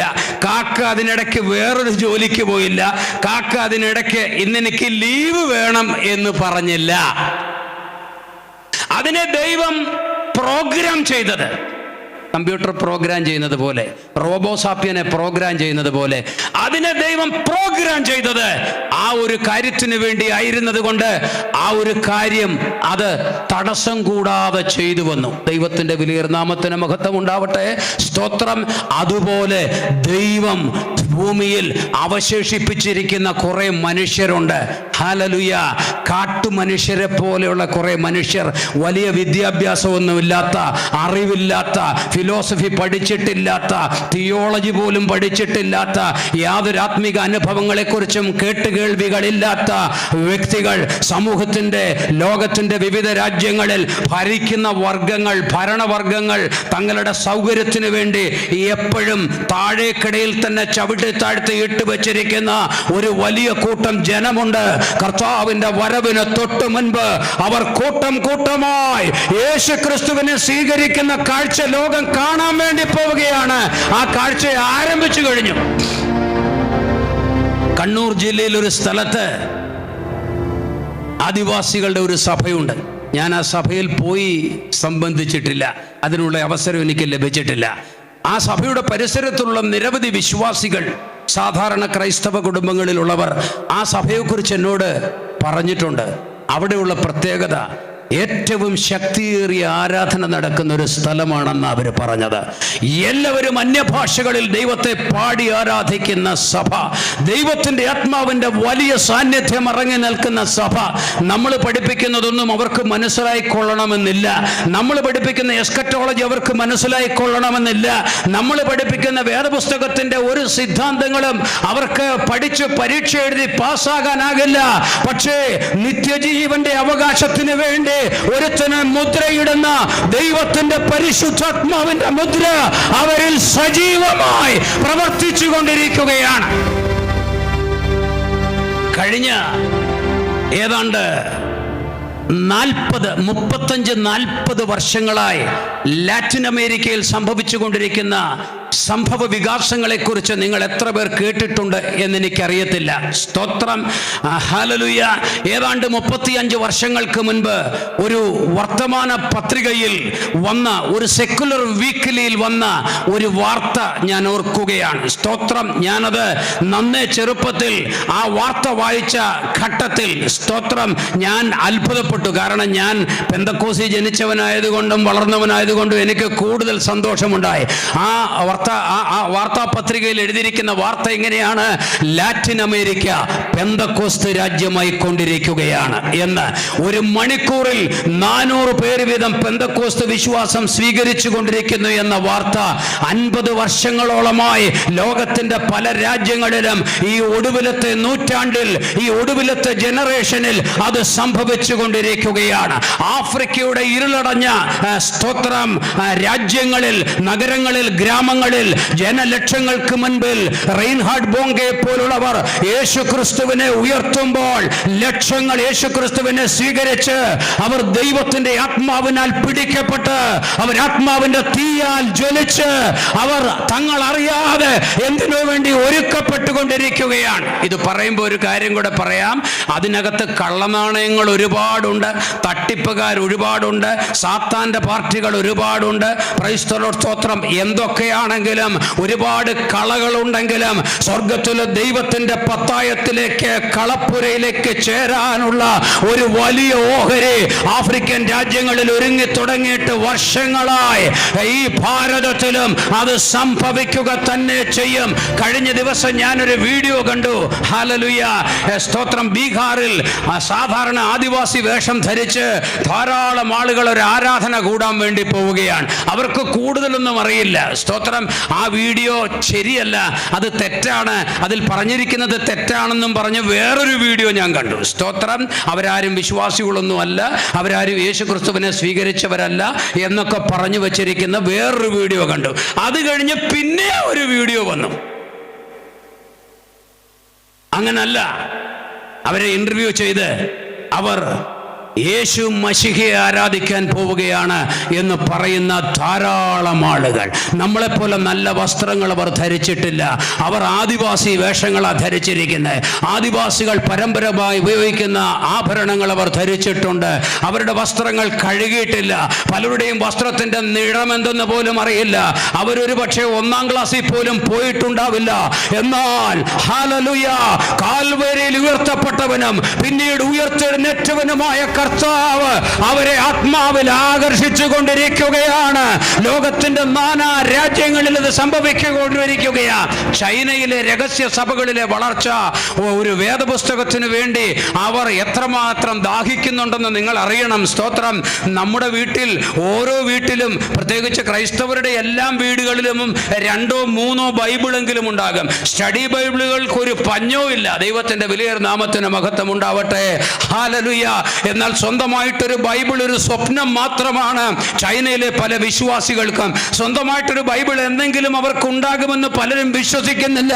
പക്ഷേ അവരുടെ അകത്ത് വചനമായവൻ നിൽക്കുകയാണ്. അവന്റെ സർവശക്തിയോടും കൂടെ വ്യാപരിച്ച് അവരെ ഒരുക്കിക്കൊണ്ടിരിക്കുകയാ. ആ പെട്ടകത്തിന്റെ വാതിൽ ഇപ്പോഴും തുറക്കപ്പെട്ടുകൊണ്ടിരിക്കുകയാ. ആ പെട്ടകത്തിലേക്ക് വിശേഷ ബുദ്ധിയില്ലാത്ത മൃഗങ്ങൾ ചെന്ന് കയറിയതുപോലെ ആളുകൾ കയറിക്കൊണ്ടിരിക്കുകയാ. സ്തോത്രം. നമ്മുടെ ദേശത്തിന്റെ പ്രകൃതി കണ്ട് നമ്മൾ പ്രയാസപ്പെടരുത്. നമ്മുടെ ദേശത്തിന്റെ പ്രകൃതിയിൽ ഒരു മനുഷ്യൻ പോലും രക്ഷിക്കപ്പെട്ടില്ലെങ്കിലും കർത്താവിന്റെ ശുശ്രൂഷ ചെയ്തുകൊണ്ടിരിക്കണം. കാരണം നോഹയുടെ ശുശ്രൂഷ വാസ്തവത്തിൽ ആളുകൾ രക്ഷിക്കപ്പെടുക എന്നതിനേക്കാൾ ആളുകൾ ന്യായവിധിക്കൊരുങ്ങുക എന്നൊരു കാര്യവും കൂടെ അടിസ്ഥാനപ്പെട്ടതായിരുന്നിരിക്കണം എന്ന് നമ്മൾ മനസ്സിലാക്കണം. കാരണം ദൈവം കുറ്റപത്രം വായിച്ച് ശിക്ഷിക്കുന്ന ദൈവമാണ്. ദൈവം ചുമ്മാ ഒരാളെ അടിക്കൂല, ന്യായം വിധിക്കൂല. അതിനു മുമ്പേ പലവട്ടം കേൾപ്പിക്കും. പക്ഷെ കേൾപ്പിക്കുമ്പം പലർക്കും അത് മനസ്സിലാവില്ല. കാരണം കേൾപ്പിക്കുമ്പം നല്ല ശബ്ദത്തിലാ, ദൈവവൈതലേ നിന്നോട് ഞാൻ ഇടപെടട്ടെയോ, മകളെ നിന്നോട് ഞാൻ സംസാരിക്കട്ടെയോ, മകനെ ഞാൻ നിന്നോട്, ഈ ശബ്ദം കേൾക്കുമ്പം പലർക്കും ഓ ഇത്രയുള്ളൂ കർത്താവ് എന്ന് തോന്നും. അത്രയല്ല. യോശുവ ആഖാനോട് എന്താ പറഞ്ഞ്? മകനെ നീ ചെയ്തത് എന്ത് എന്ന് ആ യഹോവയ്ക്ക് മഹത്വം കൊടുത്തുകൊണ്ട് ഏറ്റുപറക. സ്തോത്രം. മകനെന്നാ വിളി. പക്ഷെ അടുത്ത മണിക്കൂറിൽ ആഖാന്റെയും അവന്റെ കുടുംബത്തിൻ്റെയും തലയ്ക്ക് മീതെ ഒരു മല പോലെ കല്ല് കൂടുന്ന കാഴ്ചയാണ് നമ്മൾ കാണുന്നത്. ദൈവം സൗമ്യമായി മകനെ മകളെ എന്ന് വിളിക്കുമ്പോൾ സ്തോത്രം. നമ്മൾ ശ്രദ്ധിക്കണം, ഭയപ്പെടണം, കാലിൻ്റെ മുട്ട് കൂട്ടിയിടിക്കണം. യഹോവ എന്താണ് അരുളി ചെയ്യാൻ പോകുന്നത്? എൻ്റെ ദൈവം എന്താണ് അരുളി ചെയ്യാൻ പോകുന്നത്? അണ്ഡകടാഹത്തെ സൃഷ്ടിച്ച് സ്ഥിതി ചെയ്യിച്ച് പരിപാലിക്കുന്നവൻ ഒരു ദൈവദാസനിലൂടെ എന്നോട് എന്താണ് സംസാരിക്കാൻ പോകുന്നത് എന്ന് നമ്മൾ ഭയത്തോടെ ഓർക്കണം. പണ്ട് നടന്നൊരു സംഭവം ഞാൻ ഓർക്കുക. മലബാറിൽ സൺഡേ സ്കൂള് പഠിപ്പിക്കുന്നൊരു വ്യക്തി രഹസ്യമായിട്ട് ബീഡി വലിക്കുന്ന ആളാണ്. ബീഡി വലിയെക്കുറിച്ചൊന്നും ഞാൻ പറയുന്നില്ല. അദ്ദേഹം രഹസ്യമായിട്ട് പുകവലിക്കുന്ന ആളാണ്. അപ്പം മറ്റുള്ളവർക്കൊക്കെ വലിയ വിഷമമായി. സ്തോത്രം. ഇത് ഇദ്ദേഹത്തെ ഇങ്ങനെ അനുവദിക്കാൻ പാടില്ല. കാരണം നമുക്കിത് വലിക്കാൻ താല്പര്യമില്ലാഞ്ഞിട്ടൊന്നുമല്ല, നമ്മളിത് നേരത്തെ ഉപേക്ഷിച്ചതാണ്. സ്തോത്രം. അതുകൊണ്ട് ഇവനെ കൊണ്ട് മാത്രം ഈ വലി നമ്മൾ സമ്മതിക്കില്ല. അതുമാത്രമല്ല, ബീഡി വലിക്കുന്നത് ഞങ്ങളുടെ പിള്ളേരെ പഠിപ്പിക്കണ്ട. അപ്പം ഈ ബീഡി വലിക്കുന്ന പാർട്ടി സൺഡേ സ്കൂൾ അധ്യാപകൻ മാത്രമല്ല, ഒരു ചെറിയ ഗുണ്ടയും കൂടാണ്. അതുകൊണ്ട് ഇദ്ദേഹത്തോട് നേരിട്ട് ഈ കാര്യങ്ങൾ പറയാൻ ആളുകൾക്കൊരു പ്രയാസം. അപ്പോൾ അതിനൊരു പണി അവർ ചെയ്തു. ഒരു ഉപവാസ പ്രാർത്ഥന വെച്ചു, ഒരു പ്രവാചകനെ വിളിച്ചു. അപ്പോൾ പ്രവാചകൻ വരുമ്പോൾ കാര്യങ്ങൾ റെഡിയാവുമല്ലോ. അപ്പോൾ പണ്ടൊക്കെ ഈ മലബാറിലൊക്കെ ഒരു പ്രവാചകൻ വരുന്നു എന്ന് കേട്ടാൽ ആളുകൾ വീഡിയോയിൽ നിർത്തും. 2 ദിവസത്തേക്കാണെങ്കിലും കള്ളുകൂടി നിർത്തും. തൽക്കാലത്തേക്ക് സിനിമ, എത്ര നല്ല സിനിമ റിലീസായാലും കാണാൻ പോകുകയില്ല. എന്നിട്ട് ഉപവാസ പ്രാർത്ഥനയുടെ ദിവസം രാവിലെ ദൈവത്തോട് പ്രാർത്ഥിക്കും, എൻ്റെ കർത്താവെ വെളിപ്പെടുത്തല്ലേ, വെളിപ്പെടുത്തല്ലേ, വെളിപ്പെടുത്തല്ലേ. അപ്പം സഭയെ പ്രാർത്ഥിക്കുന്നവരെങ്ങനെ വെളിപ്പെടുത്തണമേ, വെളിപ്പെടുത്തണമേ, വെളിപ്പെടുത്തണമേ എന്ന് പ്രാർത്ഥിക്കുമ്പം ഈ വീഡിയോ വലിക്കുന്നവൻ വെളിപ്പെടുത്തല്ലേ, വെളിപ്പെടുത്തല്ലേ എന്ന് പ്രാർത്ഥിച്ചുകൊണ്ടാണ് വന്നിരിക്കുക. അപ്പം ഇവൻ്റെ ഈ പ്രാർത്ഥന ദൈവം അങ്ങ് കേൾക്കുമെന്ന് കണ്ടു. ഇദ്ദേഹം രാവിലെ എഴുന്നേറ്റു, പ്രാർത്ഥിച്ചു, എൻ്റെ കർത്താവേ നിനക്കുള്ള കാര്യം അറിയാം, ഞാൻ ബീഡി ഓരോന്ന് ഇടയ്ക്കിടയ്ക്ക് വലിക്കുന്നുണ്ട്. എൻ്റെ കർത്താവ് അത് വെളിപ്പെടുത്തല്ലേ, എന്നെ നാണം കെടുത്തല്ലേ, എനിക്ക് പ്രയാസം വരുത്തല്ലേ, ഞാൻ ഇനി ബീഡി വലിക്കുകയില്ല. അത് ചുമ്മാ പറയുന്ന.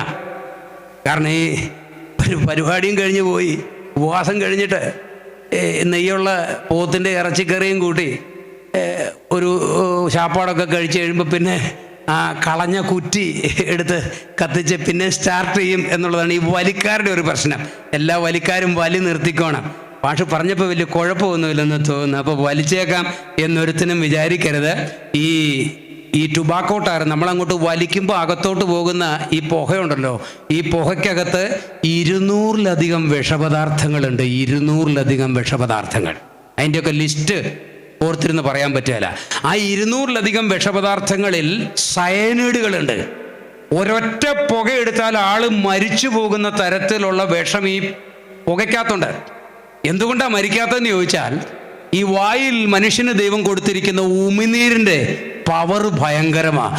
ഈ ഉമിനീരിൻ്റെ പവർ കാരണം ആളുകൾ എന്ത് ചെയ്യാതെ മരിച്ചു പോകാത്ത. Price the Lord. ഇല്ല, ഉമിനീരില്ലാത്ത വ്യക്തിയാണെങ്കിൽ ഒരൊറ്റ പുക ആള് തറയെ കിടക്കും, പണി തീരുകയും ചെയ്യും. സ്തോത്രം. ഏതായാലും ഇദ്ദേഹം ഉപവാസ പ്രാർത്ഥന തുടങ്ങിയപ്പോൾ ഇതെല്ലാം ഒഴിവാക്കി വെച്ച് വന്ന് പ്രാർത്ഥിച്ച് ഇങ്ങനെ കിടുങ്ങിയിരിക്കുക. നമ്മൾ സാധാരണ പാസ്റ്റർമാർ പ്രസംഗിക്കുമ്പോൾ ഇരിക്കുന്ന പോലല്ലോ, പ്രവാചകന്മാർ എഴുന്നേറ്റ് നിൽക്കുമ്പം ഇങ്ങനെ സ്റ്റാർട്ട് ചെയ്ത് നിർത്തിയ ബെൻസ് ലോറി പോലെയാണല്ലോ. പ്രത്യേകിച്ച് ആരെ ഇളക്കുമൊന്നും വേണ്ട. അന്ന് ആരാധന വരും, പ്രാർത്ഥന വരും, സ്തോത്രം വരും, ഹല്ലേലൂയ വരും, അന്യഭാഷ വരും, എന്തെല്ലാം വരണോ അതെല്ലാം അന്ന് വരും. പതുക്കെ. അപ്പോൾ ആൾക്കാരിങ്ങനെ ജാഗരിച്ചിരിക്കുമല്ലോ, കർത്താവെ വെളിപ്പെടുത്തണേ. കാരണം ഇല്ലാത്ത കാശും മുടക്കി, ഒന്നാമത് ഈ പൈസ മുടക്കുക എന്നുള്ളത് ഭയങ്കര വിഷമമുള്ള കാര്യമാണ് ഉപവാസ പ്രാർത്ഥനയ്ക്ക്. അപ്പോൾ ഇല്ലാത്ത കാശും മുടക്കി, അതുകൊണ്ട് പാഷ് തന്നെ അങ്ങ് പ്രസംഗിച്ചാൽ മതി എന്നുള്ളതാണ് പല സഭകളുടെയും ഒരു താല്പര്യം. പ്രവാചകനെ വിളിക്കണം, ചാപ്പാടുണ്ടാക്കണം, കാശ് കൊടുക്കണം, എന്നിട്ട് പാഷ അറിയാവുന്ന പോലെ അങ്ങ് പ്രസംഗിച്ചാൽ മതി, നമുക്ക് പോകാൻ പറ്റുവെച്ചാൽ പോകാം എന്നുള്ള സ്റ്റൈലിലാണ് ആൾക്കാർ മുമ്പോട്ട് പോകുന്ന പലയിടത്തും. ഇവിടുത്തെ കാര്യമല്ല കേട്ടോ ഞാൻ പറഞ്ഞ. ദൈവത്തിൻ്റെ വലിയ നാമത്തിന് മഹത്വം ഉണ്ടാവട്ടെ. അപ്പം ആൾക്കാരിങ്ങനെ വെളിപ്പെടുത്തണമേ എന്നിങ്ങനെ പ്രാർത്ഥിച്ചുകൊണ്ടിരിക്കുമ്പം പതുക്കെ പ്രവാചകൻ അങ്ങോട്ട് നടന്ന് നമ്മുടെ ബീഡി വലിക്കാരൻ്റെ തലയിൽ കൈവച്ചു. വെളിപ്പെടുത്തണമേ. അങ്ങോട്ട് അന്യഭാഷ മുഴങ്ങി, എൻ്റെ മകനെ ഒരു വിളി. ആളുകൾ ഞെട്ടിത്തെരിച്ചിരുന്നു. കാരണം ഇവനെ മകനെ എന്ന് വിളിക്കാൻ കൊള്ളുകയല്ലോ. എനിക്ക് പ്രിയപ്പെട്ട ദൈവ പൈതലേ എന്ന് ഒരു വിളിയും കൂടെ. ക്രിസ്തുവോ, നിന്നെ ഞാനൊരു ദൗത്യം ഏൽപ്പിച്ചിരിക്കുന്നു, നിന്നെ ഞാനൊരു പണി ഏൽപ്പിച്ചിരിക്കുന്നു. സൺഡേ സ്കൂൾ പഠിപ്പേരെ, അതിൽ നീ അഭിവൃദ്ധി പ്രാപിക്കേണ്ടതിനും മുന്നോട്ട് പോകേണ്ടതിനും വളരേണ്ടതിനും ഞാൻ നിനക്ക് വെച്ചിരിക്കുന്ന അനുഗ്രഹങ്ങളൊക്കെയും പ്രാപിക്കേണ്ടതിനും ചില ക്രമീകരണങ്ങളോടുകൂടെ മുമ്പോട്ട് പോവുക. ആ ചില ക്രമീകരണം എന്താന്ന് മനസ്സിലായോ? ഇവൻ രാവിലെ എഴുന്നേറ്റ് വെളിപ്പെടുത്തല്ലേ വെളിപ്പെടുത്തല്ലേ വെളിപ്പെടുത്തല്ലേ എന്ന് പറഞ്ഞു വെച്ചിരിക്കുന്നതുകൊണ്ട് ദൈവത്തിന് ഇച്ചിരി വിഷമമുണ്ട്. ദൈവം നമ്മളോടൊക്കെ വിശ്വസ്തതയുള്ള ദൈവമാണ്. അത് നിങ്ങൾക്കറിയാവോ? ദൈവം നമ്മളെ മാനിക്കുന്ന ദൈവമാണ്. അല്ല, ഒരു ചെറിയ തട്ടുകേട് വരുമ്പോൾ തന്നെ പരസ്യമായിട്ട് ദൈവം സഭയിൽ ഒരു പ്രവാചകനെ കൊണ്ടും നമ്മുടെ കുറ്റം പറയല. ദൈവത്തിന്റെ അഭിഷിക്തനാ പറയുന്നെങ്കിൽ പിന്നെ തീരെ ഇത് ആവർത്തിച്ച് ആവർത്തിച്ച് ആവർത്തിച്ച് സഹിക്കാൻ മേലാതെ വരുമ്പോഴാണ് പരസ്യക്കോലമാക്കുക എന്നൊരു ചെറിയ ഇടപാടുണ്ട് ദൈവത്തിന്. അത് സഭക്കാരും അറിയും, നാട്ടുകാരും അറിയും, വീട്ടുകാരും അറിയും, മുഴുവനും അറിയും. അതുകൊണ്ട് വർഷങ്ങളായിട്ട് തുടർന്നു വരുന്ന വചനവിരുദ്ധമായ എന്തെങ്കിലും ഏർപ്പാട് കയ്യിലുള്ളവർ, സ്തോത്രം, ഇന്ന് അത് വെച്ചൊഴിഞ്ഞ് ഗുഡ് ബൈ പറഞ്ഞ് കർത്താവിൻ്റെ സന്നിധിയിലേക്ക് മാറേണ്ട ദിവസമാണ് എന്ന് പരിശുദ്ധാത്മാവിൽ ഞാൻ ഓർപ്പിക്കുകയാണ്. അപ്പൊ മകനേന്ന് വിളിക്കുമ്പം അവൻ നമ്മളെ അങ്ങനെ വിളിക്കുന്നു. ഇദ്ദേഹം എന്ത് ചെയ്തു? പ്രവാചകൻ പോയി, മീറ്റിംഗ് കഴിഞ്ഞു, സ്തോത്രം, ഉപവാസം കഴിഞ്ഞു, ആ കെടുത്തി മാറ്റി വെച്ച സാധു ബീഡി, ചിലർക്ക് അതാ ഇഷ്ടം, ഒരു മുഴുവൻ ബീഡി എടുക്കുന്ന ആ കെടുത്തി മാറ്റി വെച്ച വീഡിയോ ഉണ്ടല്ലോ, അതെടുത്ത് 2 പിടിപ്പീരങ്ങോട്ട് പിടിപ്പിച്ച് മുണ്ട് മടക്കി കുത്തി ഈ മൂപ്പന്മാരെയൊക്കെ നോക്കി യവന്മാരെല്ലാം കൂടെ എന്നെ പൊളിക്കാൻ വേണ്ടി വാദപ്രാർത്ഥന വെച്ച്. നീയൊക്കെ കേട്ടില്ലേടാ, കർത്താവ് എൻ്റെ തലയെ കൈ വെച്ച് മകനെന്നാ വിളിച്ചേ. വളരെ സൂക്ഷിക്കണം. എപ്പോഴാ കല്ല് തലേ വീഴുക എന്ന് പറയാൻ പറ്റുകയില്ല. ദൈവത്തിൻ്റെ വിലയേറിയ നാമത്തിന് മഹത്വം ഉണ്ടാവട്ടെ. ദൈവം സ്നേഹിച്ചുകൊണ്ട് സംസാരിക്കുന്ന ദൈവം. ഈ ദിവസങ്ങൾ ദേശത്ത് ദൈവത്തിനൊരു കൂട്ടമുണ്ടെങ്കിലും ഇല്ലെങ്കിലും, സ്തോത്രം, ദൈവത്തിൻ്റെ ജനമായി ദൈവത്തെ സേവിച്ചുകൊണ്ട് സ്നാനപ്പെട്ട് വേർപെട്ട് കർത്താവിൻ്റെ വരവിന് വേണ്ടി കാത്തിരിക്കുന്നവർ, പ്രൈസ് ദി ലോർഡ്, സകല ഭാരവും മുറുകെ പറ്റുന്ന പാപം വിട്ട് ഓട്ടം സ്ഥിരതയോടുകൂടെ ഓടുവാൻ വലിയ ശുദ്ധീകരണം പ്രാപിക്കേണ്ട ദിവസങ്ങൾ കൂടെ ആകുന്നു എന്ന് ഞാൻ ഓർപ്പിക്കുകയാണ്. Price the Lord.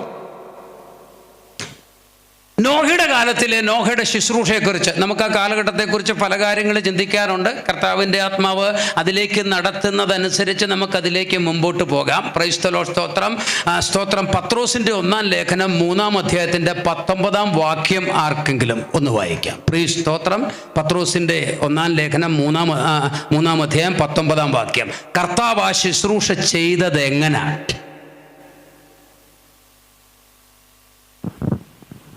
ആത്മാവിൽ അവൻ ചെന്ന് പണ്ട് നോഹയുടെ കാലത്ത് പെട്ടകം ഒരുക്കുന്ന സമയം ദൈവം ദീർഘക്ഷമയോടെ കാത്തിരിക്കുമ്പോൾ അനുസരിക്കാത്തവരായി തടവിലുള്ള ആത്മാക്കളോട് പ്രസംഗിച്ചു. മതി. അനുസരിക്കാത്തവരായി തടവിലുള്ള ആത്മാക്കളോട് പ്രസംഗിച്ചു. ഇതൊക്കെ എന്താണെന്ന് കർത്താവ് അനുവദിക്കുന്നിടത്തോളം ഞാൻ വിശദീകരിക്കും. അടുത്ത ദിവസങ്ങളിൽ 2 ദിവസത്തിനകം പരമാവധി കാര്യങ്ങൾ പറഞ്ഞു തീർക്കും. സ്തോത്രം. അനുസരിക്കാത്തവരായി തടവിലുള്ള ആത്മാക്കളോട് സംസാരിച്ചു. ആത്മാവിൽ അവൻ ചെന്നു. ആര് ചെന്നു? നോഹയല്ല ചെയ്യുന്നത്. അവിടെ പറഞ്ഞിരിക്കുന്നത് യേശു ക്രിസ്തുവിനെ കുറിച്ചാണ്. നോഹയുടെ കാലത്ത് നോഹയിലൂടെ പ്രസംഗിച്ചത് നോഹ ആയിരുന്നില്ല, ആത്മാവിൽ യേശു ക്രിസ്തുവായിരുന്നു. ചിലരുടെ ചോദ്യം, നിങ്ങളുടെ കർത്താവ് 2000 കൊല്ലം മുമ്പ് അല്ലയോ ജനിച്ചതെന്നാ? അല്ല, ഞങ്ങളുടെ കർത്താവ് പ്രപഞ്ചമുണ്ടാകുന്നതിന് മുൻപേ ഉണ്ടായിരുന്നവനാ. സകലതും അവനായിട്ടും അവൻ മുഖാന്തരവും ഉണ്ടായിരുന്ന, പ്രപഞ്ചത്തെ സൃഷ്ടിച്ചെടുക്കുമ്പോൾ അവൻ പിതാവിന്റെ മുൻപിൽ പ്രമോദിച്ചു കൊണ്ടിരുന്നു എന്നാണ്. അപ്പൊ തിരഞ്ഞെടുക്കപ്പെട്ട ദൈവജനം എപ്പോഴുണ്ടായിരുന്നു? യോബിനോട് ദൈവം എന്താ പറയുന്നത്? നീ അന്നേ ജനിച്ചിരുന്നുവല്ലോ, നിനക്കായുസ് ഒട്ടും കുറവല്ലല്ലോ. പറഞ്ഞ മനസ്സിലായോ? അവൻ പ്രിയനായവനിൽ നമ്മെ ലോകസ്ഥാപനത്തിന് മുൻപേ കണ്ടു. അല്ല, ചുമ്മാ ഒരു ദിവസം മുങ്ങിക്കേറി വന്നതല്ല. യഥാർത്ഥത്തിൽ രക്ഷിക്കപ്പെട്ട് സ്നാനപ്പെട്ട ദൈവത്തിൻ്റെ ജനം. ഹല്ലേലൂയ. ഒരു ദിവസം പെട്ടെന്ന് മുങ്ങിയതല്ല. ശരിക്ക് രക്ഷിക്കപ്പെട്ടവരുടെ കാര്യമാണ് ഞാൻ പറയുന്നത്. മുങ്ങുന്നതിന് പല കാരണങ്ങൾ പലർക്കുമുണ്ട്. എന്നാൽ വാസ്തവമായി ക്രൂശിക്കപ്പെട്ട യേശു കർത്താവിന്റെ കാൽവരിയിലെ ബലിയെ അന്തർനേത്രങ്ങളിൽ തിരിച്ചറിഞ്ഞ് സ്തോത്രം മാനസാന്തരപ്പെട്ട് സ്നാനപ്പെട്ട് കയറിയ തിരഞ്ഞെടുക്കപ്പെട്ടവർ നിത്യതയിൽ മുൻനിയമിക്കപ്പെട്ടവരാണ്, മുൻനിർണയിക്കപ്പെട്ടവരാണ്. തിരുവചനം അത് വളരെ വ്യക്തമായി എഫേസ്യ ലേഖനമൊക്കെ നമ്മളെ പഠിപ്പിച്ചു കാണിക്കുന്നുണ്ട്. സ്തോത്രം, ഹല്ലേലൂയ. അതുകൊണ്ട് പണ്ടത്തെ പാട്ടുകാർ പാടിയത്, ആദിയുഗങ്ങൾ തുടക്കം ആയതിന് മുൻപേ ആദിപരാപാപികളെ ഓർത്ത നിന്നൻപേ ആശ്രയം അതാണെനിക്ക് എന്നാശയിൻ കൂമ്പേ. ആദിയുഗങ്ങൾ തുടക്കം ആയതിന് മുൻപേ, ആദിയുഗങ്ങൾ തുടക്കം ആയതിന് മുൻപേ ആദിപരാപാപികളെ ഓർത്തതിന്നൻപേ, ആദിപരാപാപികളെ ഓർത്ത നിന്നൻപേ ആശ്രയമാതാണെനിക്കുള്ള ആശയിൻ കൂമ്പേ ദിവ്യകാരുണ്യക്കാമ്പേ. ആശ്രയമാതാണെനിക്കുള്ള ആശയിൻ കൂമ്പേ ദിവ്യകാരുണ്യക്കാമ്പേ. മഹാത്ഭുതമേ കാൽവരിയിൽ കാണുന്ന സ്നേഹം മഹോന്നതൻ വഹിച്ചിടുന്നു ലോകത്തിൻ പാപം, സർവലോകത്തിൻ പാപം വഹിച്ചിടുന്നു ലോകത്തിൻ പാപം. പാപം ആദിയുഗങ്ങൾ തുടക്കം കൈയടിച്ച് ആയതിന് മുൻപേ ആദിപരാപാപികളെ ഓർത്ത നിന്നൻപേ, ആദിപരാപാപികളെ ഓർത്ത നിന്നൻപേ ആശ്രയമതാണെനിക്കുള്ള ആശയിൻ കൂമ്പേ ദിവ്യകാരുണ്യക്കാമ്പേ. ആശ്രയമതാണെനിക്കുള്ള ആശയിൻ കൂമ്പേ ദിവ്യകാരുണ്യക്കാമ്പേ. മഹാത്ഭുതമേ കാൽവരിയിൽ കാണുന്ന സ്നേഹം മഹോന്നതൻ വഹിച്ചിടുന്നു ലോകത്തിൻ ഭാരം, സർവലോകത്തിൻ പാപം. എത്ര പേർക്ക് സന്തോഷമുണ്ട് ഇന്ന് രാത്രി? പാട്ട് പാടണ്ടെന്ന് അഭിപ്രായമുള്ളവരൊന്ന് കൈവയ്ക്കാട്ടെ. പാട്ട് പാടണ്ട എന്ന അഭിപ്രായമുള്ളവരൊന്ന് കൈവക്കിക്കേ. അല്ല, അങ്ങനെ അഭിപ്രായമുള്ളവരുണ്ട്. അയാൾ ചുമ്മാ കഥാപ്രസംഗം പോലെയാ പറയുന്നതെന്നാ. ഈ പാട്ടിനകത്തൊക്കെയാ ഞാനൊക്കെ ജീവിച്ചു പോകുന്നേ. സ്തോത്രം, ഹല്ലേലൂയ. ഇത്രമാം സ്നേഹം ഉയിർ കൊടുത്തെനിക്കായി, ഇത്രമാം സ്നേഹം ഉയിർ കൊടുത്തെനിക്കായി മന്നവ വർണ്ണിപ്പാനെഴുതല്ല എനിക്ക്, മന്നവ വർണ്ണിപ്പാനെഴുതല്ല എനിക്ക്. തേടി വന്നു ദോഷിയാം എന്നെയും എന്നെയും നാഥ, തേടി വന്നു ദോഷിയാം എന്നെയും എന്നെയും നാഥ.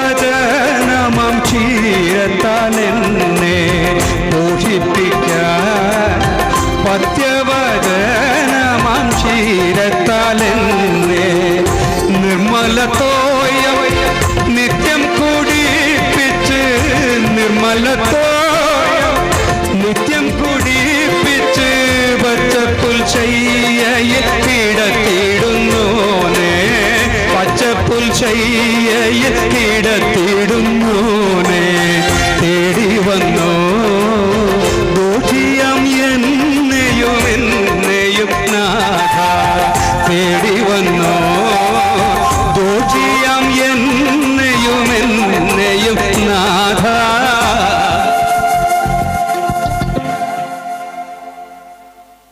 ആത്മാവിൽ അവൻ ചെന്നു നോഹയുടെ കാലത്ത്.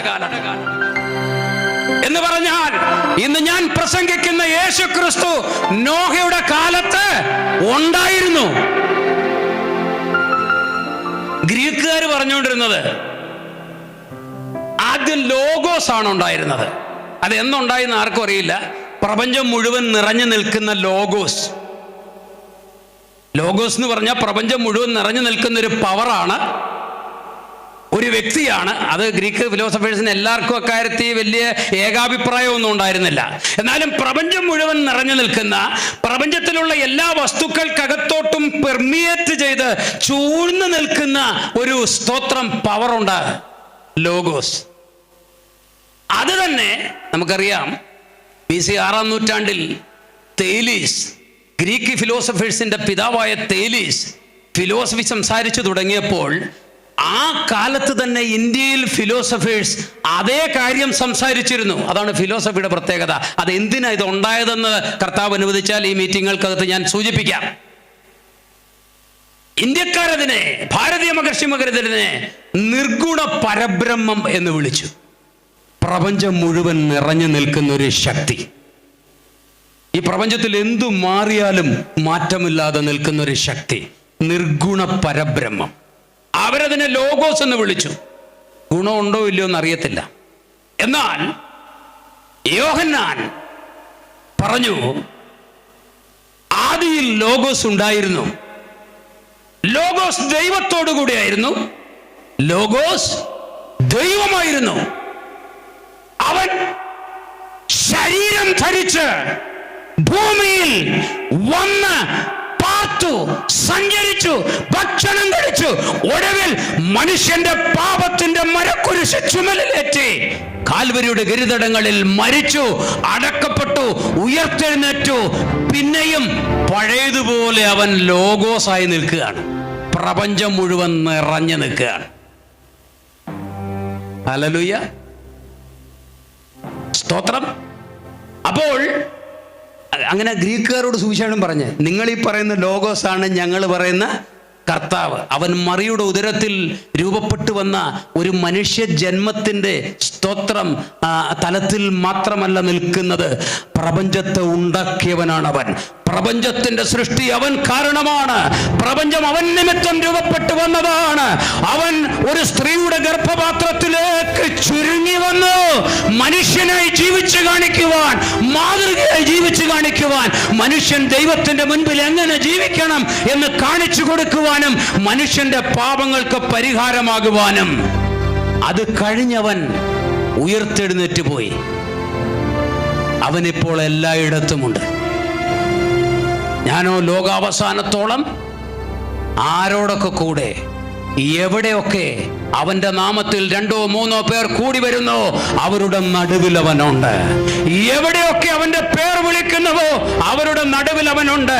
പണ്ട് കാലത്ത് യെരുശലേമിൽ മാത്രമായിരുന്നു അവനെ ആരാധിക്കാനുള്ള അവസരം. യെരുശലേമിൽ മാത്രമായിരുന്നു ദൈവ സാന്നിധ്യം. യെരുശലേം മാത്രമായിരുന്നു ആരാധനയ്ക്കുള്ള സ്ഥലം. എന്നാൽ ഇന്ന് രാത്രിയിൽ ഞാൻ പറയട്ടെ, നീ ഇരിക്കുന്നിടത്ത് മുട്ടുമടക്കി കൈയടിക്കുമ്പോൾ, വാതുറന്നവനെ മഹത്വപ്പെടുത്തുമ്പോൾ, നിന്റെ പരിസരത്തവന്റെ സാന്നിധ്യം പെരുകി നിറയുകയാണ്. എത്ര ആരാധിക്കുന്നു, എത്ര മഹത്വപ്പെടുത്തുന്നു, എത്ര സ്തുതിക്കുന്നു, അതിനനുസരിച്ച് അവന്റെ സാന്നിധ്യം പെരുകി നിറയുകയാണ്. ആത്മാവിൽ അവൻ ചെന്നു. നോഹയുടെ കാലത്ത് നാട്ടുകാരും വീട്ടുകാരും മനുഷ്യരുമെല്ലാം നോക്കുമ്പോൾ ഇതാ ഒരു നോഹ ഭ്രാന്ത് പിടിച്ച് സംസാരിച്ചുകൊണ്ടിരിക്കുക മഴ വരുന്നതിനെ കുറിച്ച്. ഇന്നുവരെ ആരും കണ്ടിട്ടില്ലാത്ത മഴയെന്ന പ്രതിഭാസത്തെക്കുറിച്ച് ഇവൻ ഒരിക്കലും ആരും കണ്ടിട്ടില്ലാത്തൊരു കാര്യം നടക്കാൻ പോകുന്നുവെന്നിവൻ വിളിച്ചു പറഞ്ഞുകൊണ്ടിരിക്കുകയാണ്. മൊത്തത്തിൽ അവനെ നോക്കിയപ്പം അവന്റെ സ്വബുദ്ധി നഷ്ടപ്പെട്ടതുപോലെ, അവന്റെ ബോധം നഷ്ടപ്പെട്ടതുപോലെ, അവനെ കളിയാക്കുന്നതൊന്നും അവന് വിഷയമല്ല, അവനെ ആക്ഷേപിക്കുന്നതൊന്നും അവന് വിഷയമല്ല. ഇവന് എന്നാ പറ്റി? അവന് പറ്റിയത് വേറൊന്നുമല്ല, അവന്റെ അകത്ത് ആത്മാവിൽ ചെന്നവൻ ഇരിക്കുക. പ്രൈസ് ദി ലോർഡ്, സ്തോത്രം. പ്രപഞ്ചത്തെ ഉണ്ടാക്കിയവൻ അവന്റെ അകത്തോട്ട് കയറിയിരിക്കുകയാ. ആ അഗ്നി അകത്തോട്ട് കയറിയപ്പോൾ അവൻ ഭ്രാന്തനെ പോലായി. അപ്പനും അമ്മയും അവന് വിഷയമല്ല, നാട്ടുകാർ വീട്ടുകാർ വിഷയമല്ല, ആരെന്ത് പറയുന്നു എന്നുള്ളത് വിഷയമല്ല. അവൻ വിളിച്ചു പറയുക, മഴ വരാൻ പോകുന്നു, ഞാനൊരു സ്തോത്രം പെട്ടകം പണിതിട്ടുണ്ട്, വേണമെങ്കിൽ കയറിക്കോ.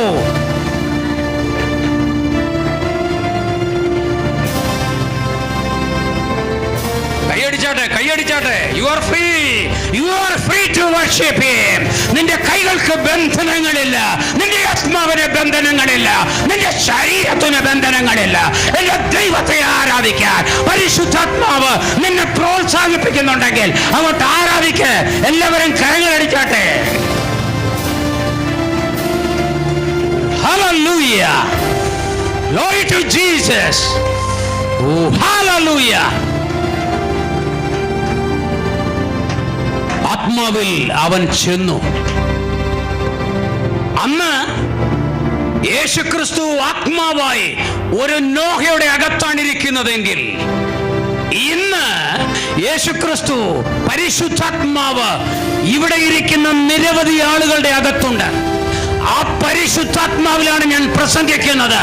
ഒരു റോബിൻസൺ എന്ന മനുഷ്യന്റെ ബുദ്ധിയിലല്ല, ശക്തിയിലല്ല, യുക്തിയിലല്ല, ആർജവത്തിലല്ല. ദൈവത്തിന്റെ പരിശുദ്ധാത്മാവ്, പ്രപഞ്ചത്തെ ഉണ്ടാക്കിയവന്റെ ഒന്നാം സഹസ്രാബ്ദത്തിലെ മനുഷ്യ വർഗത്തെ മുഴുവൻ സ്തോത്രം വെള്ളത്തിൽ മുക്കിക്കൊല്ലേണ്ടതിന് മഴ പെയ്ച്ച ദൈവത്തിന്റെ അതേ ആത്മാവാണ് ഇന്ന് രാത്രി ഇവിടെ സംസാരിച്ചു കൊണ്ടിരിക്കുന്നത്. Price the Lord. ആത്മാവിൽ അവൻ ചെന്നു. ഇന്ന് രാത്രി പേടിക്കരുത്, ഭയപ്പെടരുത്, മടുത്തു പോകരുത്, ക്ഷീണിച്ചു പോകരുത്. ആത്മാവിൽ ദൈവം നിന്റെ അകത്ത് നിൽക്കുകയാണ്.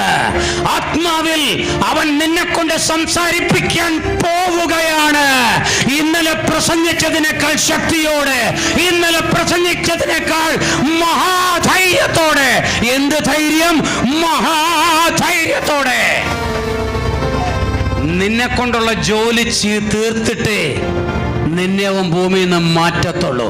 അതുവരെ ഒരു ശക്തി നിന്നെ തൊടത്തില്ല, ഒരു വ്യക്തി നിന്നെ തൊടത്തില്ല. കാരണം എൻ്റെ ദൈവത്തിന് ചില പ്രവൃത്തികൾ പൂർത്തീകരിക്കാനുണ്ട്, ചില പ്രവചനങ്ങൾ നിവർത്തിക്കാനുണ്ട്. നോഹയുടെ കാലം പോലെ മനുഷ്യൻ പുത്രന്റെ വരവാകും, കർത്താവിന്റെ മടങ്ങിവരവ് അങ്ങനെ ആയിരിക്കുമെന്ന് പ്രവചിച്ചു വെച്ച പ്രവചനം ഈ ദിവസങ്ങളിൽ കർത്താവ് നിവർത്തിക്കാൻ പ്രവർത്തിച്ചു കൊണ്ടിരിക്കുകയാ. അതുകൊണ്ട് സുവിശേഷം പറഞ്ഞുകൊണ്ടിരിക്കുന്നവർ ആരും ഏറ്റെടുത്തില്ലെങ്കിലും ശക്തിയോടെ സുവിശേഷം പറയണം. പരസ്യ യോഗങ്ങളിൽ പ്രസംഗിക്കുന്നവർ ആരും ഏറ്റെടുത്തില്ലെങ്കിലും ശക്തിയോടെ പ്രസംഗിക്കണം.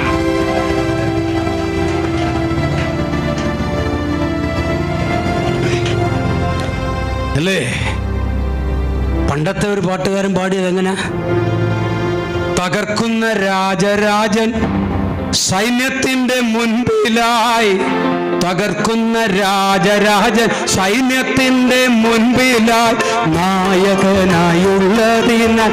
കൈയടിച്ച് പാടിയാട്ടെ, എല്ലാവരും കരങ്ങളടിച്ച് പാടിയാട്ടെ, കണ്ണടച്ച് ശക്തിയോടെ. തകർക്കുന്ന രാജരാജൻ സൈന്യത്തിന്റെ മുൻപിലായി, തകർക്കുന്ന രാജരാജൻ സൈന്യത്തിന്റെ മുൻപിലായി, നായകനായുള്ളതിനാൽ ജയം ജയം നിശ്ചയം, നായകനായുള്ളതിനാൽ ജയം ജയം നിശ്ചയം, ജയം ജയം ഹല്ലേലൂയ, ജയം ജയം എപ്പോഴും, ജയം ജയം ഹല്ലേലൂയ, ജയം ജയം എപ്പോഴും. യേശുനാഥ നാമത്തിന് ജയം ജയം എപ്പോഴും, യേശുനാഥ നാമത്തിന്. ശക്തിയോടെ പാടിയാട്ടെ, നിങ്ങളുടെ ശബ്ദം പുറത്തു വരട്ടെ. അന്യഭാഷകളിൽ ആരാധിക്കുന്നവർ, ആത്മാവിൽ ആരാധിച്ചിട്ടുള്ളവർ, ഇന്ന് രാത്രി ദൈവം നിന്റെ അകത്ത്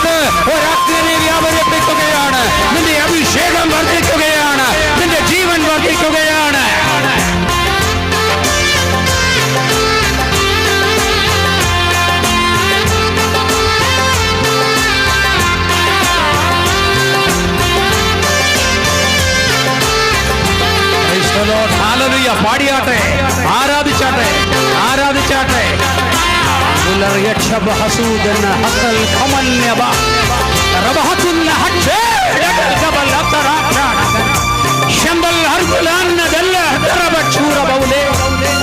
യഹോവയ്ക്ക് മഹത്വം, സൈന്യങ്ങളുടെ ദൈവത്തിന് മഹത്വം, സൈന്യങ്ങളുടെ ദൈവത്തിന് മഹത്വം, സൈന്യങ്ങളുടെ ദൈവത്തിന് മഹത്വം. അന്യഭാഷകളിൽ ദൈവത്തെ ആരാധിച്ചാട്ടെ.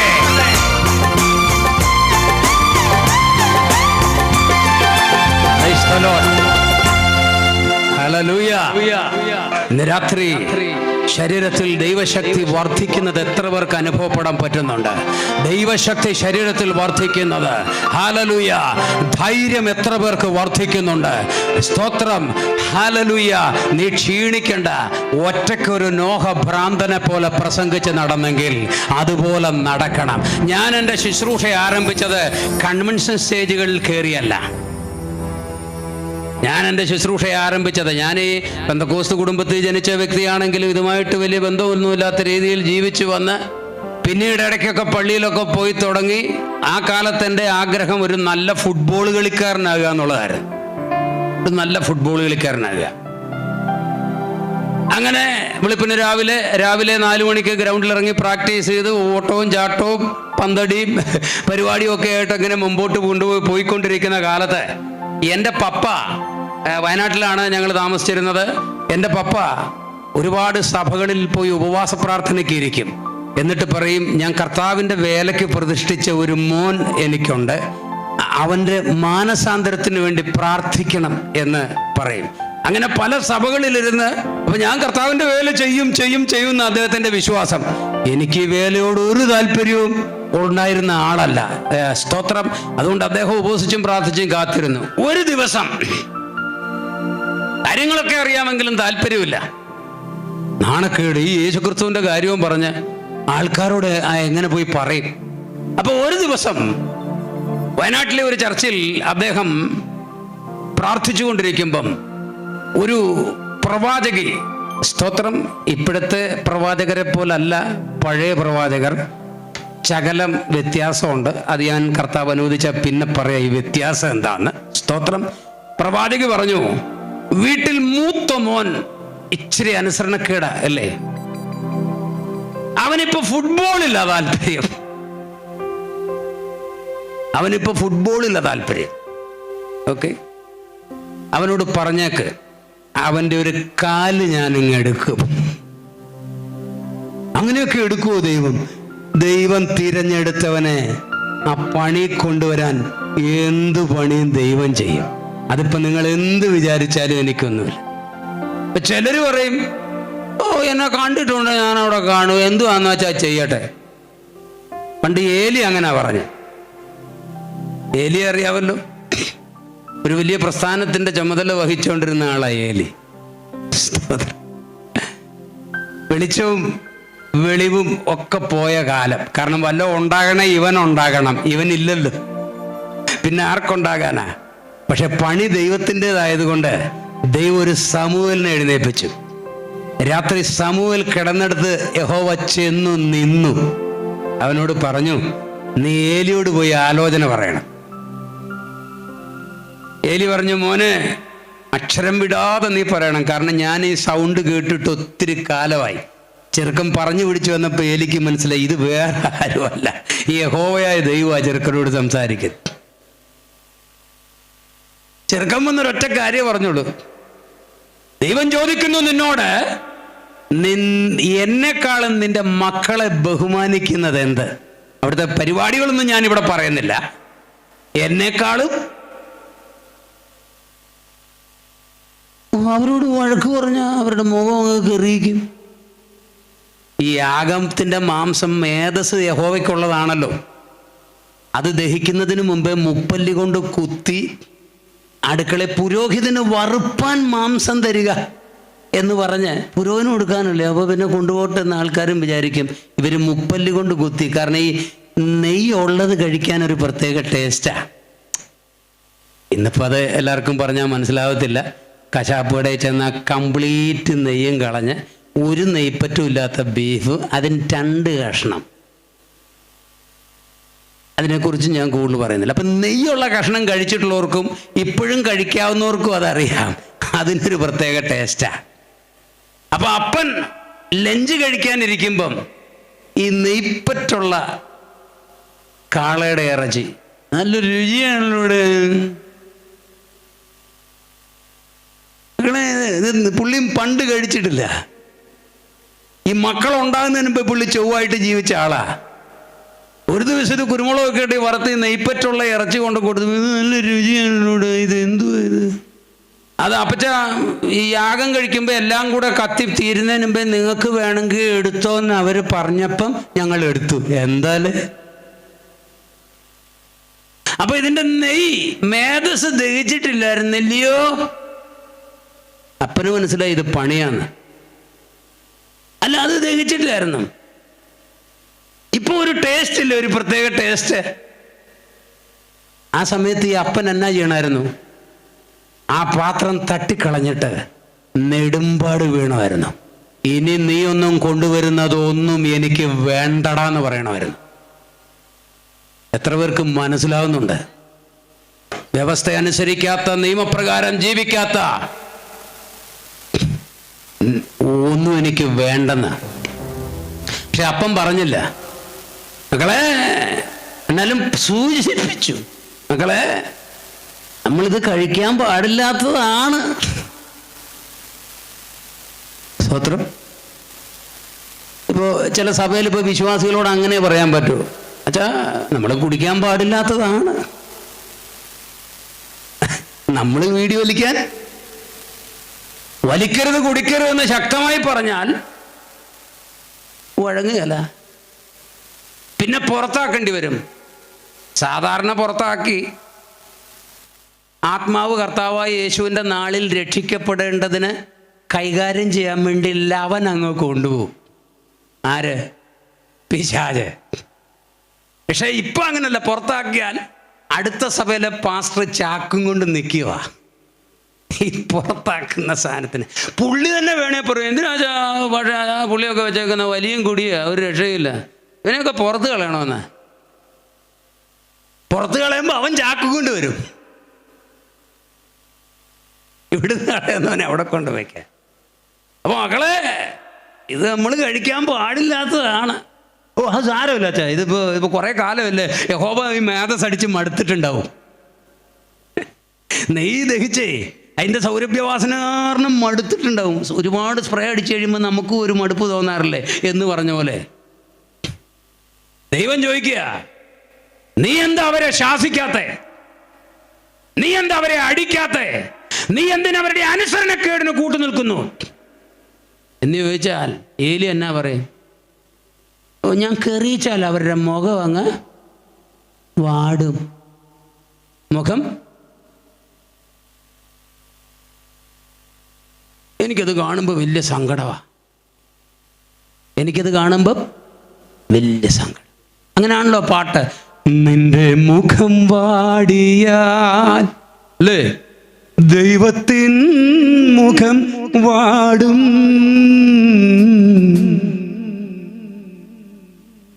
നിന്റെ മിഴികൾ ഈറനണിഞ്ഞ ദൈവത്തിൻ മിഴി നിറയും. ആ പാട്ടിനോട് എനിക്ക് അത്ര വിശ്വാസമൊന്നുമില്ല.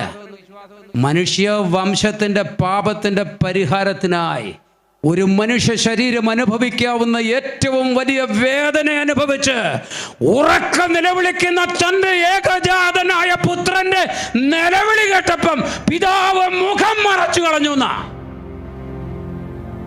അപ്പൊ മര്യാദക്കൊക്കെ അല്ലെങ്കിൽ അത് പ്രശ്നം തന്നെയാണ്. നമുക്ക് അവനെ മാനിക്കുന്നത് കൊണ്ടാണ് നമ്മളെ മാനിക്കുന്നത്. അവനെ നമ്മൾ മാനിക്കണം, അവനെ ഭയപ്പെടണം.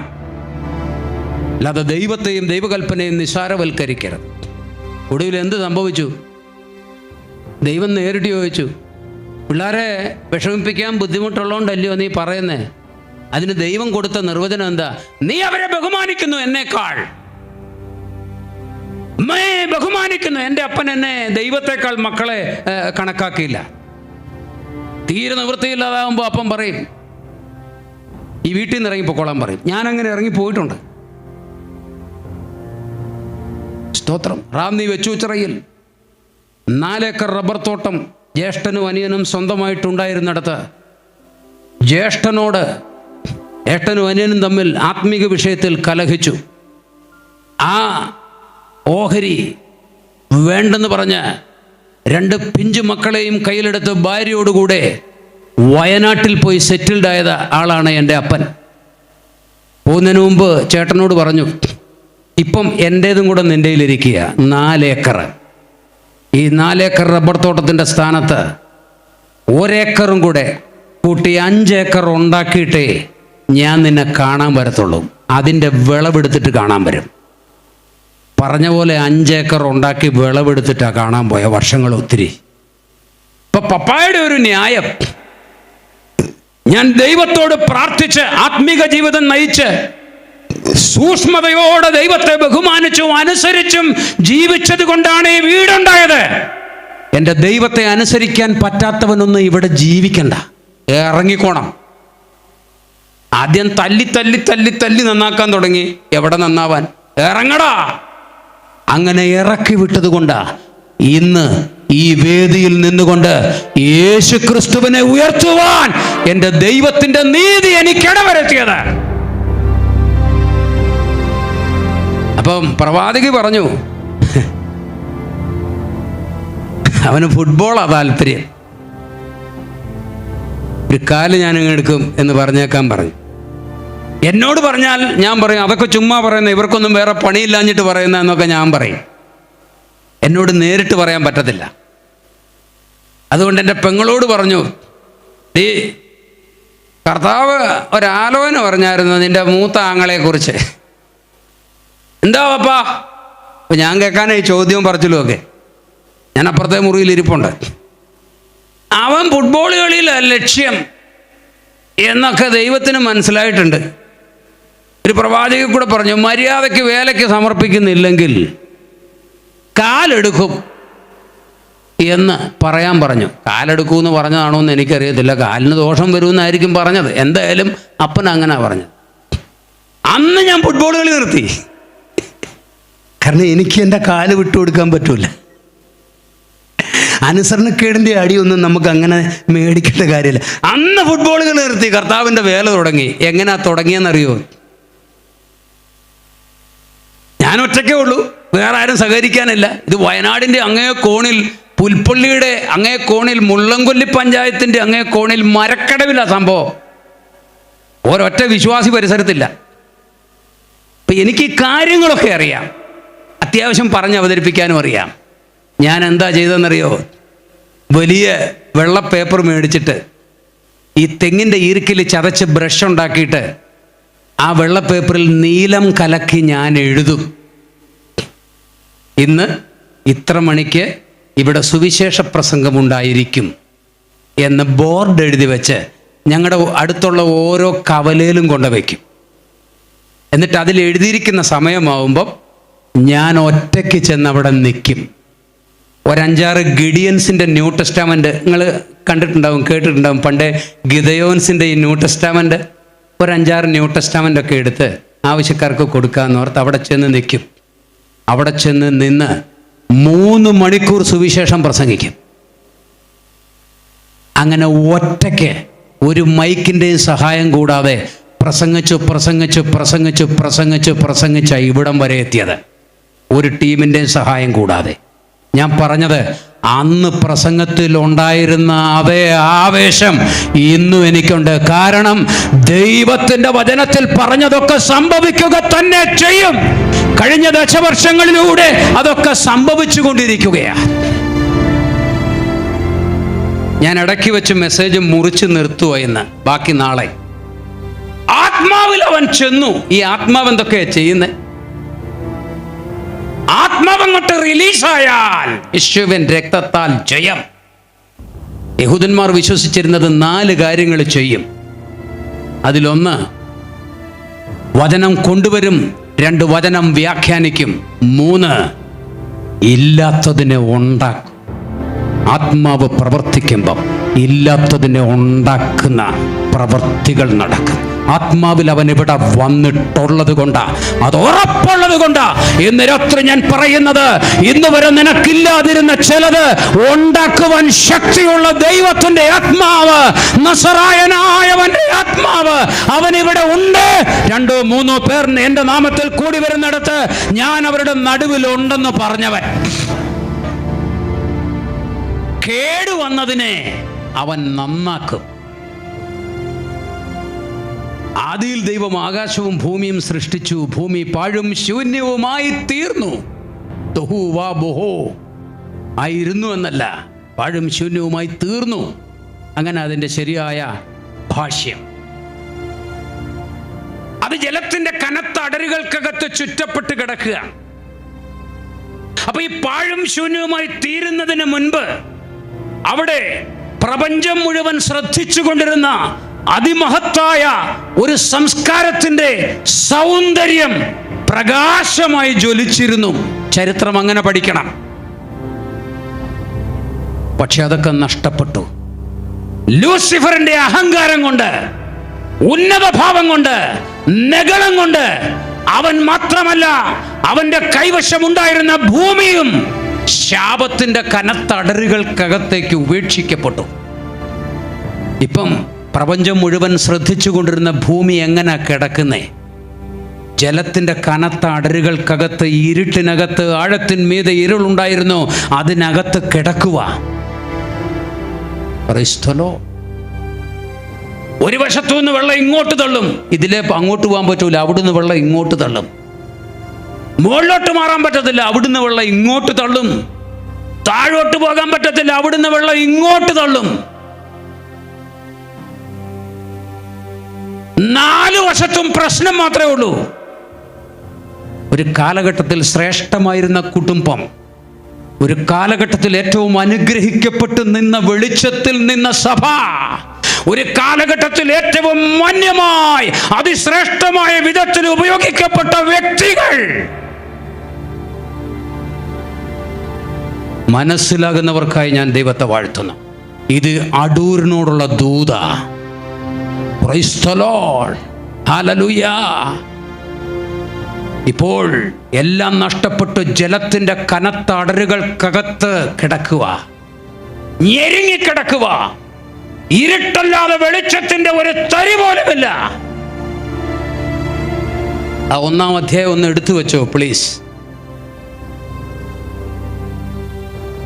ഭൂമിയോട് പോയി ചോദിക്കാം, എന്താ ഭൂമി ഇങ്ങനെ?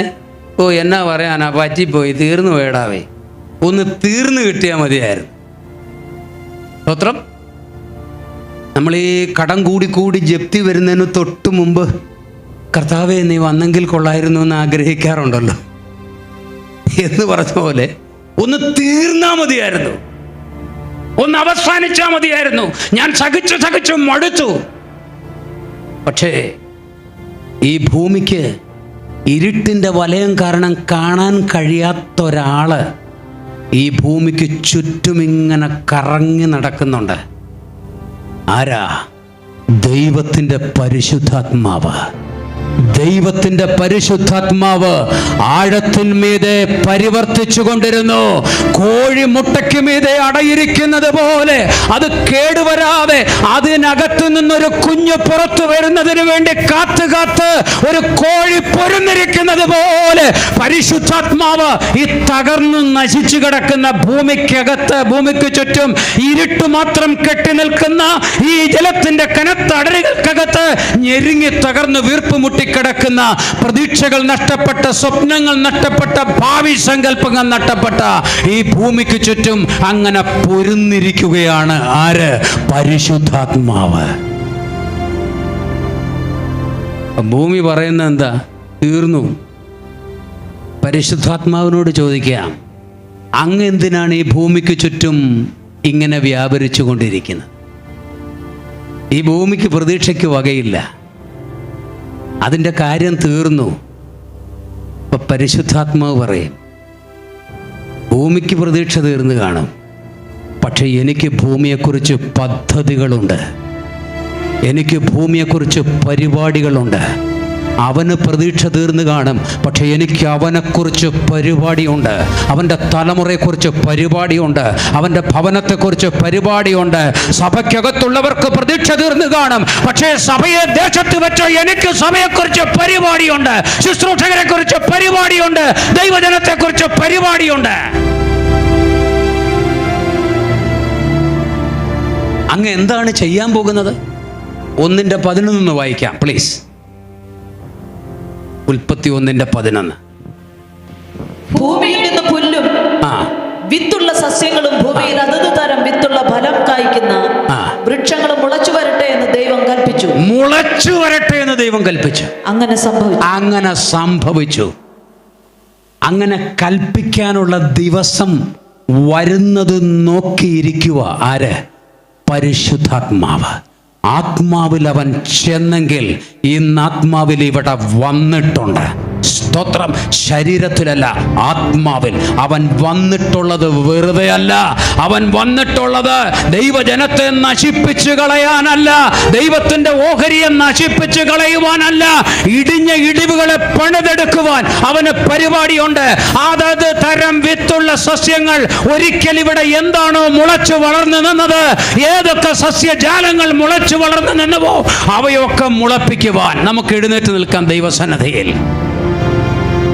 നമുക്ക് എഴുന്നേറ്റ് നിൽക്കാം ദൈവസന്നിധിയിൽ. ആത്മാവിൽ അവൻ ചെന്നു. നോഹയുടെ കാലത്ത് നോഹയിലിരുന്ന് പ്രസംഗിച്ചു. ആത്മാവിൽ അവൻ ഇന്ന് രാത്രി ഇവിടെ വന്നു. നമ്മുടെ ജീവിതത്തെ പുനരുദ്ധരിപ്പിച്ചെടുക്കുവാൻ അവൻ പ്രവർത്തിക്കുകയാണ്.